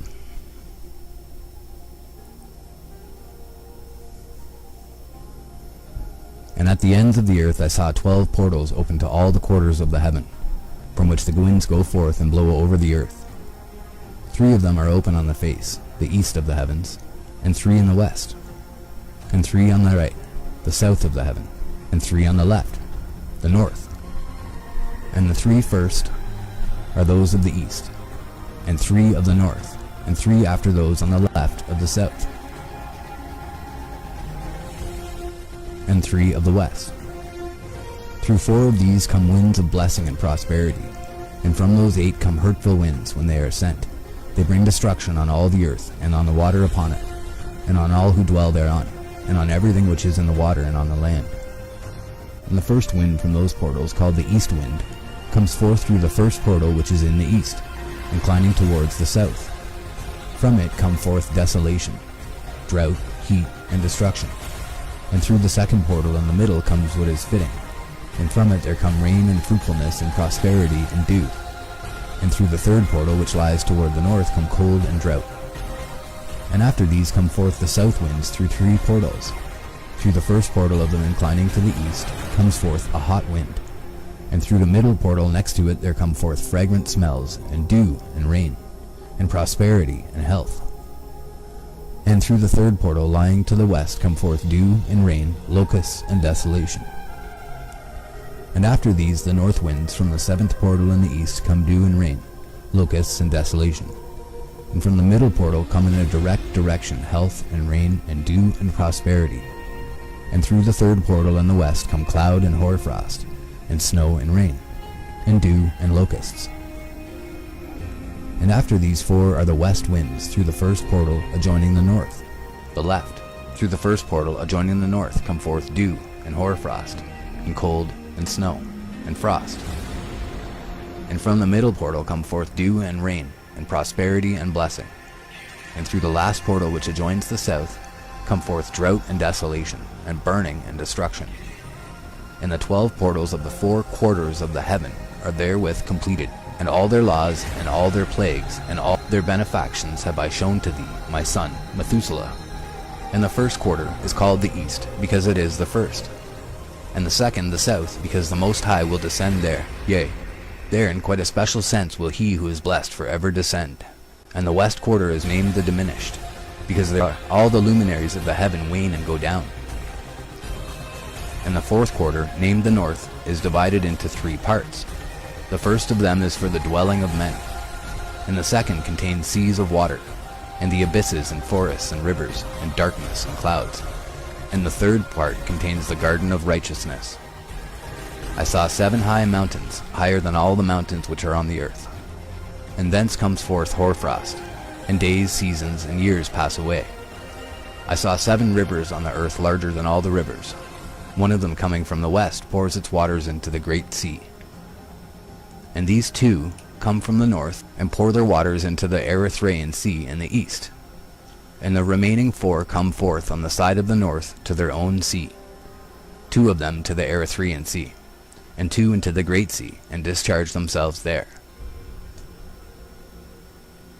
7 great islands I saw in the sea and in the mainland, 2 in the mainland and 5 in the great sea. And the names of the sun are the following: the first, Orjares, and the second Thomas. And the moon has 4 names. The first name is Isonia, the second Ebla, the third Benes, and the fourth Erai. These are the 2 great luminaries. Their circumference is like the circumference of the heaven, and the size of the circumferences of both is alike. In the circumference of the sun there are 7 portions of light, which are added to it more than to the moon. In indefinite measures it is transferred till the 7th portion of the sun is exhausted, and they set and enter the portals of the west, and make their revolution by the north, and come forth through the eastern portals on the face of the heaven. And when the moon rises, 1/14th part appears in the heaven. The light becomes full in her. On the 14th day she accomplishes her light, and 15 parts of light are transferred to her, till the 15th day, when her light is accomplished, according to the sign of the year, and she becomes 15 parts. And the moon grows by the addition of 14th parts, and in her waning the moon decreases on the first day to 14 parts of her light, on the second to 13 parts of light, on the third to 12, on the fourth to 11, on the fifth to 10, on the sixth to 9, on the 7th to 8, on the 8th to 7, on the 9th to 6, on the 10th to 5, on the 11th to 4, on the 12th to 3, on the 13th to 2, on the 14th to the half of a 7th, and all her remaining light disappears wholly on the 15th. And in certain months the month has 29 days and once 28. And Uriel showed me another law, when light is transferred to the moon, and on which side it is transferred to her by the sun. During all the period during which the moon is growing in her light, she is transferring it to herself when opposite to the sun, called the new moon, for on that day the light rises upon her. She becomes full moon exactly on the day when the sun sets in the west, and from the east she rises at night. And the moon shines the whole night through till the sun rises over against her, and the moon is seen over against the sun. On the side whence the light of the moon comes forth, there again she wanes, till all the light vanishes, and all the days of the month are at an end, and her circumference is empty, void of light. And 3 months she makes of 30 days, and at her time she makes 3 months of 29 days, each, in which she accomplishes her waning in the first period of time. And in the first portal for 177 days.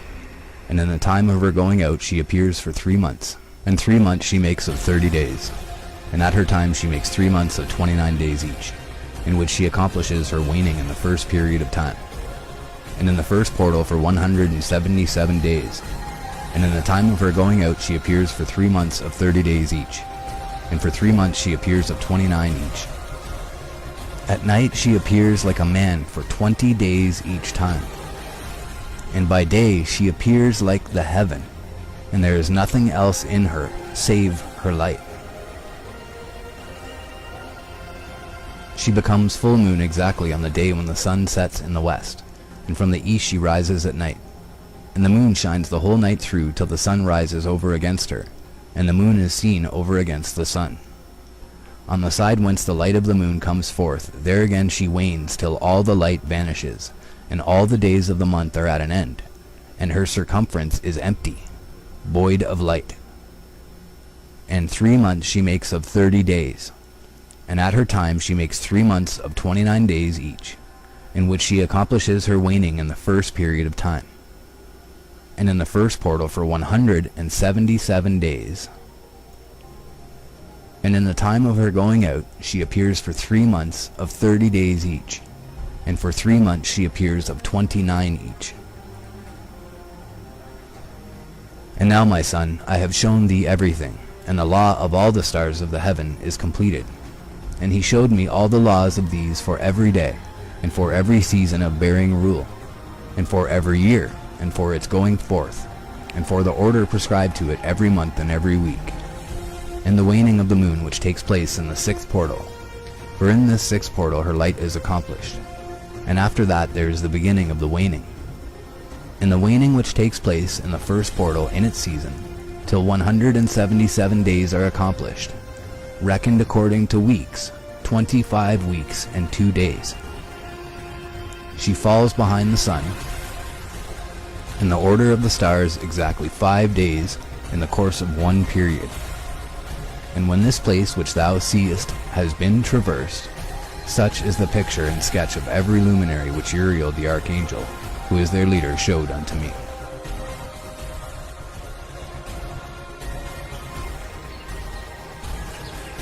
The perversion of nature and the heavenly bodies owing to the sin of men.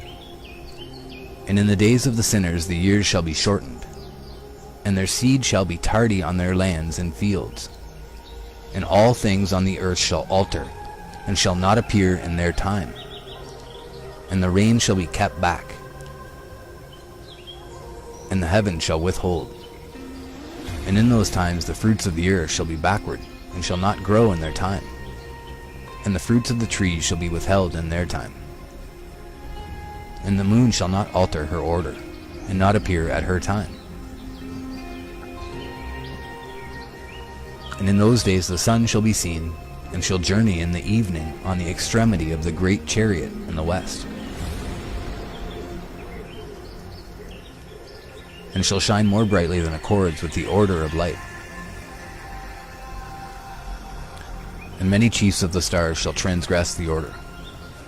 And these shall alter their orbits and tasks, and not appear at the seasons prescribed to them. And the whole order of the stars shall be concealed from the sinners, and the thoughts of those on the earth shall err concerning them. And they shall be altered from all their ways, and the thoughts of those on the earth shall err concerning them. Yea, they shall err, and take them to be gods. And evil shall be multiplied upon them, and punishment shall come upon them, so as to destroy all. And he said unto me, Observe, Enoch, these heavenly tablets, and read what is written thereon, and mark every individual fact. And I observed the heavenly bodies, and read everything which was written thereon, and understood everything, and read the book of all the deeds of mankind, and of all the children of flesh that shall be upon the earth to the remotest generations. And forthwith I blessed the great Lord, the King of glory, forever, and that he has made all the works of the world. And I extolled the Lord because of his patience, and blessed him because of the children of men. And after that I said, Blessed is the man who dies in righteousness and goodness, concerning whom there is no book of unrighteousness written, and against whom no day of judgment shall be found. And those 7 holy ones brought me and placed me on the earth before the door of my house, and said to me, Declare everything to thy son Methuselah, and show to all thy children that no flesh is righteous in the sight of the Lord, for he is their creator. 1 year we will leave thee with thy son, till thou give us thy last commands, that thou mayest teach thy children and record it for them, and testify to all thy children. And in the 2nd year they shall take thee from their midst. Let thy heart be strong, for the good shall announce righteousness to the good. The righteous with the righteous shall rejoice, and shall offer congratulation to one another. But the sinners shall die with the sinners, and the apostate go down with the apostate. And those who practice righteousness shall die on account of the deeds of men, and be taken away on account of the doings of the godless. And in those days they ceased to speak to me, and I came to my people, blessing the Lord of the world. The charge given to Enoch, the 4 intercalary days, the stars which lead the seasons and the months. And now, my son Methuselah, all these things I am recounting to thee, and writing down for thee. And I have revealed to thee everything, and given thee books concerning all these. So preserve, my son Methuselah, the books from my father's hand, and see that thou deliver them to the generations of the world. I have given wisdom to thee and to thy children, and thy children that shall be to thee, that they may give it to their children for generations. This wisdom, namely, that passeth their thought. And those who understand it shall not sleep, but shall listen with the ear, that they may learn this wisdom. And it shall please those that eat thereof better than good food. Blessed are all the righteous, blessed are all those who walk in the way of righteousness, and sin not as the sinners, in the reckoning of all their days in which the sun traverses the heaven, entering into and departing from the portals for 30 days with the heads of thousands of the order of the stars, together with the 4th, which are intercalated, which divide the 4 portions of the year, which lead them and enter with them 4 days. Owing to them men shall be at fault, and not reckon them in the whole reckoning of the year. Yea, men shall be at fault, and not recognize them accurately. For they belong to the reckoning of the year, truly recorded thereon forever. One in the first portal, and one in the third, and one in the fourth, and one in the sixth. And the year is completed in 364 days. And the account thereof is accurate, and the recorded reckoning thereof exact. For the luminaries and months and festivals and years and days has Uriel shown and revealed to me, to whom the Lord of the whole creation of the world hath subjected the host of heaven. And he has power over night and day in the heaven to cause the light, to give light to men, sun, moon, and stars, and all the powers of the heaven which revolve in their circular chariots. And these are the orders of the stars, which set in their places and in their seasons and festivals and months. And these are the names of those who lead them, who watch that they enter at their times, in their orders, in their seasons, in their months, in their periods of dominion, and in their positions. The 4 leaders who divide the 4 parts of the year enter first, and after them the 12 leaders of the orders who divide the months. And for the 360 days there are heads over thousands who divide the days. And for the 4 intercalary days there are the leaders which sunder the 4 parts of the year.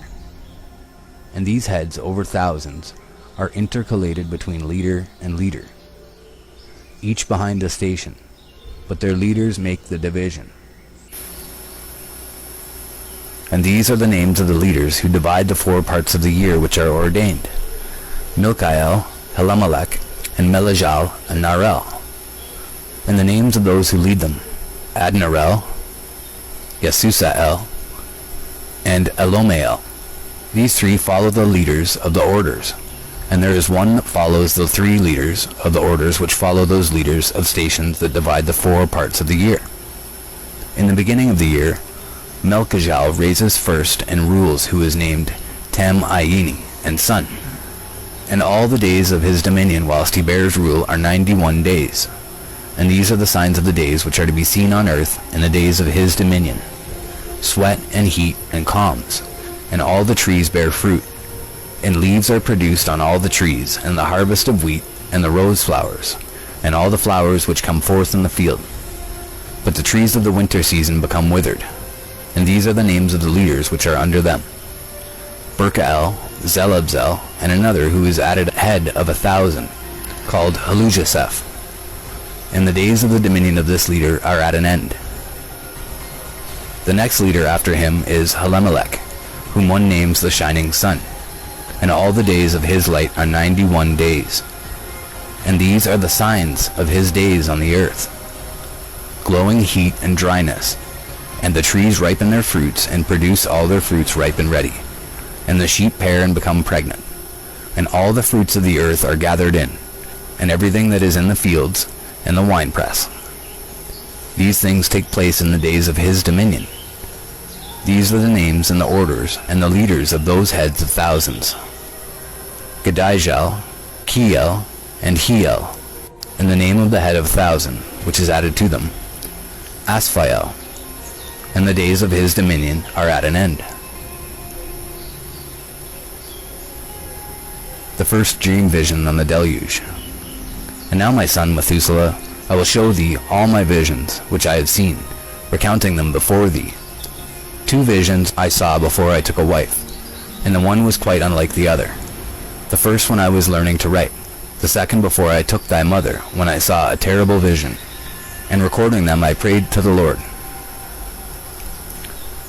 I had laid me down in the house of my grandfather Mahalalel, when I saw in a vision how the heaven collapsed and was borne off and fell to the earth. And when it fell to the earth, I saw how the earth was swallowed up in a great abyss, and mountains were suspended on mountains, and hills sank down on hills, and high trees were rent from their stems, and hurled down and sunk in the abyss. And thereupon a word fell into my mouth, and I lifted up my voice to cry aloud, and said, The earth is destroyed. And my grandfather Mahalalel waked me as I lay near him, and said unto me, Why dost thou cry so, my son? And why dost thou make such lamentation? And I recounted to him the whole vision which I had seen. And he said unto me, A terrible thing hast thou seen, my son. And of grave moment is thy dream vision as to the secrets of all the sin of the earth. It must sink into the abyss and be destroyed with a great destruction. And now, my son, arise and make petition to the Lord of glory, since thou art a believer, that a remnant may remain on the earth, and that he may not destroy the whole earth. My son, from heaven all this will come upon the earth, and upon the earth there will be great destruction. After that I arose and prayed and implored and besought, and wrote down my prayer for the generations of the world. And I will show everything to thee, my son, Methuselah. And when I had gone forth below and seen the heaven, and the sun rising in the east, and the moon setting in the west, and a few stars, and the whole earth, and everything as he had known it in the beginning, then I blessed the Lord of judgment, and extolled him, because he had made the sun go forth from the windows of the east. And he ascended and rose on the face of the heaven, and set out and kept traversing the path shown unto him. And I lifted up my hands in righteousness, and blessed the Holy and Great One, and spake with the breath of my mouth, and with the tongue of flesh, which God has made for the children of the flesh of men, that they should speak therewith. And he gave them breath and a tongue and a mouth, that they should speak therewith. Blessed be thou, O Lord King, great and mighty in thy greatness, Lord of the whole creation of the heaven, King of kings and God of the world. And thy power and kingship and greatness abide for ever and ever. And throughout all generations thy dominion, and all the heavens are thy throne for ever, and the whole earth thy footstool for ever and ever. For thou hast made, and thou rulest all things, and nothing is too hard for thee. Wisdom departs not from the place of thy throne, nor turns away from thy presence. And thou knowest and seest and hearest everything, and there is nothing hidden from thee, for thou seest everything. And now the angels of thy heavens are guilty of trespass, and upon the flesh of men abideth thy wrath until the great day of judgment. And now, O God and Lord and great King, I implore and beseech thee to fulfill my prayer, to leave me a posterity on earth, and not destroy all the flesh of men, and make the earth without inhabitant, so that there should be an eternal destruction. And now, my Lord, destroy from the earth the flesh which has aroused thy wrath, but the flesh of righteousness and uprightness establish as plant of the eternal seed. And hide not thy face from the prayer of thy servant, O Lord. The second dream vision of Enoch, the history of the world to the founding of the Messianic kingdom. And after this I saw another dream, and I will show the whole dream to thee, my son. And Enoch lifted up his voice, and spake to his son Methuselah. To thee, my son, will I speak. Hear my words, incline thine ear to the dream vision of my father. Before I took thy mother Edna, I saw in a vision on my bed, and behold, a bull came forth from the earth. And that bull, man, was white, and after it came forth a heifer, and along with this latter came forth two bulls, one of them black and the other red. And that black bull gored the red bull, and pursued him over the earth. And thereupon I could no longer see that red bull. But that black bull grew, and that heifer went with him. And I saw that many oxen proceeded from him, which resembled and followed him. And that cow, that first one, went from the presence of that first bull, in order to seek that red one, but found him not, and lamented with a great lamentation over him, and sought him. And I looked till that first bull came to her and quieted her. And from that time onward she cried no more. And after that she bore another white bull, and after him she bore many bulls and black cows. And I saw in my sleep that white bull likewise grow, and become a great white bull. And from him proceeded many white bulls, and they resembled him. And they began to beget many white bulls, which resembled them, one following the other, even many. And again I saw with mine eyes as I slept, and I saw the heavens above, and behold, a star fell from heaven. And it arose and eat and pastured amongst those oxen. And after that I saw the large and the black oxen. And behold, they all changed their stalls and pastures and their cattle, and began to live with each other.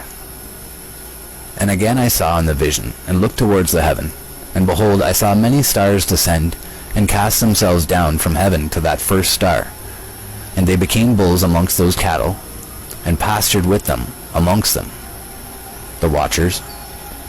And I looked at them and saw, and behold, they all let out their privy members like horses, and began to cover the cows of the oxen, and they all became pregnant and bare elephants, camels, and asses. And all the oxen feared them, and were affrighted at them, and began to bite with their teeth, and to devour, and to gore with their horns. And they began moreover to devour those oxen. And behold, all the children of the earth began to tremble and quake before them. And again I saw how they began to gore each other, and to devour each other. And the earth began to cry aloud. And I raised mine eyes again to heaven, and I saw in the vision, and behold, there came forth from heaven beings who were like white men. And 4 went forth from that place, and 3 with them. And those 3 that had last come forth grasped me by my hand, and took me up, away from the generations of the earth, and raised me up to a lofty place, and showed me a tower raised high above the earth, and all the hills were lower. And one said unto me, Remain here till thou seest everything that befalls those elephants, camels, and asses, and the stars and the oxen, and all of them, the punishment of the fallen angels by the archangels. And I saw one of those 4 who had come forth first, and he seized that first star which had fallen from the heaven, and bound it hand and foot, and cast it into an abyss. Now that abyss was narrow, and deep, and horrible, and dark. And one of them drew a sword, and gave it to those elephants, and camels, and asses. Then they began to smite each other, and the whole earth quaked because of them. And as I was beholding in the vision, lo, one of those 4 who had come forth stoned them from heaven, and gathered and took all the great stars, whose privy members were like those of horses, and bound them all hand and foot, and cast them in an abyss of the earth. And one of those 4 went to that white bull, and instructed him in a secret, without his being terrified.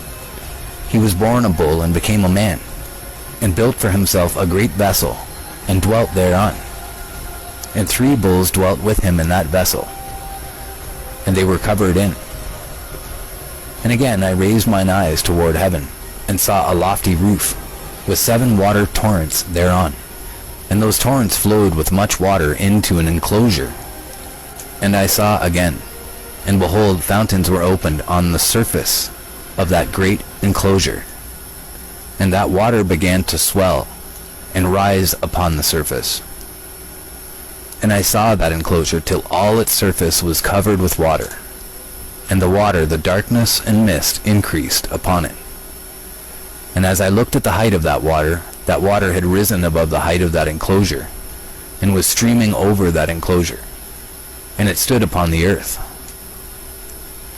And all the cattle of that enclosure were gathered together, until I saw how they sank, and were swallowed up and perished in that water.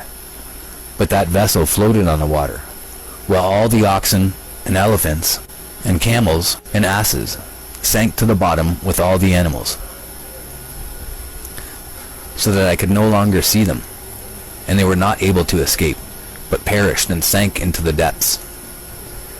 And again I saw a vision till those water torrents were removed from that high roof, and the chasms of the earth were leveled up, and other abysses were opened. Then the water began to run down into these, till the earth became visible. But that vessel settled on the earth, and the darkness retired, and light appeared. But that white bull which had become a man came out of that vessel, and the 3 bulls with him, and one of those 3 was white like that bull, and one of them was red as blood, and one black, and that white bull departed from them.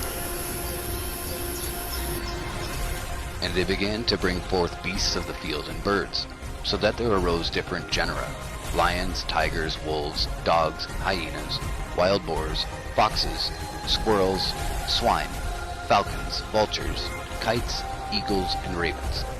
And among them was born a white bull. And they began to bite one another. But that white bull which was born amongst them begat a wild ass, and a white bull with it. And the wild asses multiplied, But that bull which was born from him begat a wild black boar and a white sheep. And the former begat many boars, but that sheep begat 12 sheep. And when those 12 sheep had grown, they gave up one of them to the asses, and those asses again gave up that sheep to the wolves, and that sheep grew up among the wolves. And the Lord brought the 11 sheep to live with it and to pasture with it among the wolves. And they multiplied and became many flocks of sheep. And the wolves began to fear them, and they oppressed them until they destroyed their little ones. And they cast their young into a river of much water. But those sheep began to cry aloud on account of their little ones, and to complain unto their Lord. And a sheep which has been saved from the wolves fled and escaped to the wild asses. And I saw the sheep, how they lamented and cried, and besought their Lord with all their might, till that Lord of the sheep descended at the voice of the sheep from a lofty abode, and came to them and pastured them. And he called that sheep which had escaped the wolves, and spake with it concerning the wolves, that it should admonish them not to touch the sheep. And the sheep went to the wolves according to the word of the Lord. And another sheep met it, and went with it, and the two went and entered together into the assembly of those wolves, and spake with them, and admonished them not to touch the sheep from henceforth. And thereupon I saw the wolves, and how they oppressed the sheep exceedingly with all their power. And the sheep cried aloud, and the Lord came to the sheep, and they began to smite those wolves, and the wolves began to make lamentation.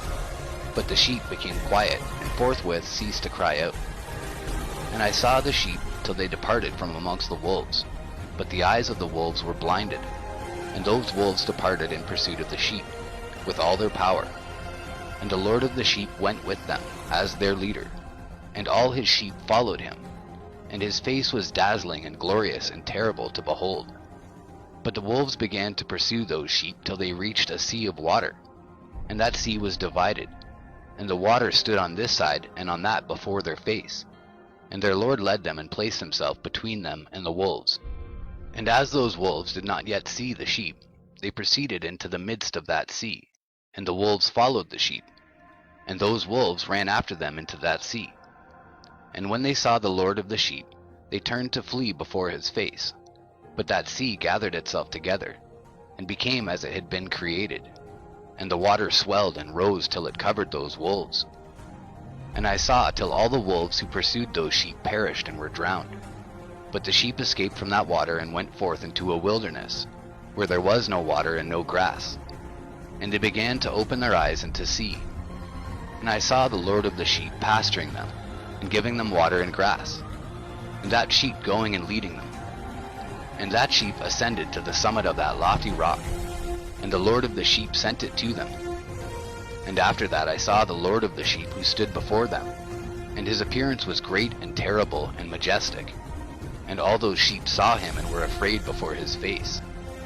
And they all feared and trembled because of him, and they cried to that sheep with them, which was amongst them, We are not able to stand before our Lord, or to behold him. And that sheep which led them again ascended to the summit of that rock. But the sheep began to be blinded and to wander from the way which he had showed them. But that sheep wot not thereof. And the Lord of the sheep was wrathful exceedingly against them. And that sheep discovered it, and went down from the summit of the rock, and came to the sheep, and found the greatest part of them blinded and fallen away. And when they saw it, and feared and trembled at its presence, and desired to return to their folds. And that sheep took other sheep with it, and came to those sheep which had fallen away, and began to slay them. And the sheep feared its presence. And thus that sheep brought back those sheep that had fallen away, and they returned to their folds. And I saw in this vision till that sheep became a man, and built a house for the Lord of the sheep, and placed all the sheep in that house. And I saw till this sheep which had met that sheep which led them fell asleep. And I saw till all the great sheep perished, and little ones arose in their place. And they came to a pasture, and approached a stream of water. Then that sheep, their leader, which had become a man, withdrew from them and fell asleep. And all the sheep sought it, and cried over it with a great crying. And I saw till they left off crying for that sheep, and crossed that stream of water. And there arose the two sheep as leaders in the place of those which had led them and fallen asleep. And I saw till the sheep came to a goodly place, and a pleasant and glorious land. And I saw till those sheep were satisfied, and that house stood amongst them in the pleasant land.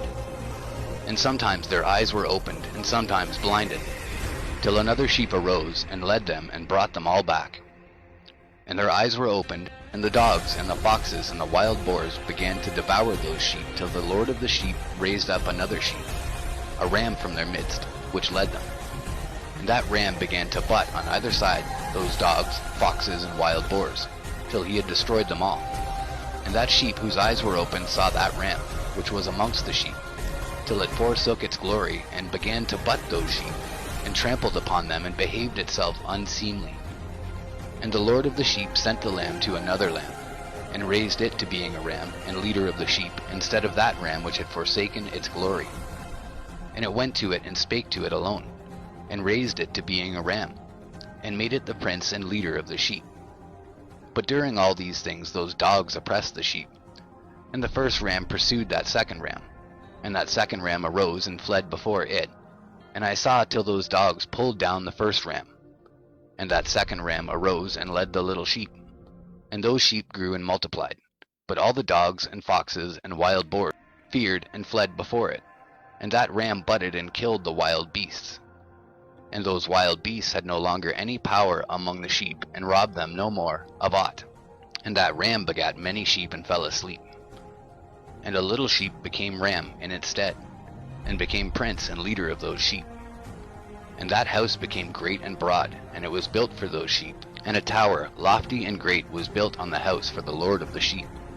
And that house was low, but the tower was elevated and lofty. And the Lord of the sheep stood on that tower, and they offered a full table before him.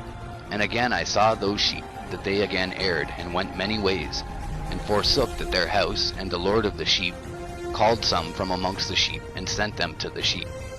But the sheep began to slay them. And one of them was saved and was not slain, and it sped away and cried aloud over the sheep. And they sought to slay it, but the Lord of the sheep saved it from the sheep, and brought it up to me, and caused it to dwell there. And many other sheep he sent to those sheep to testify unto the field, and mingled with them, the beasts. And they, the shepherds, did not save them out of the hand of the beasts.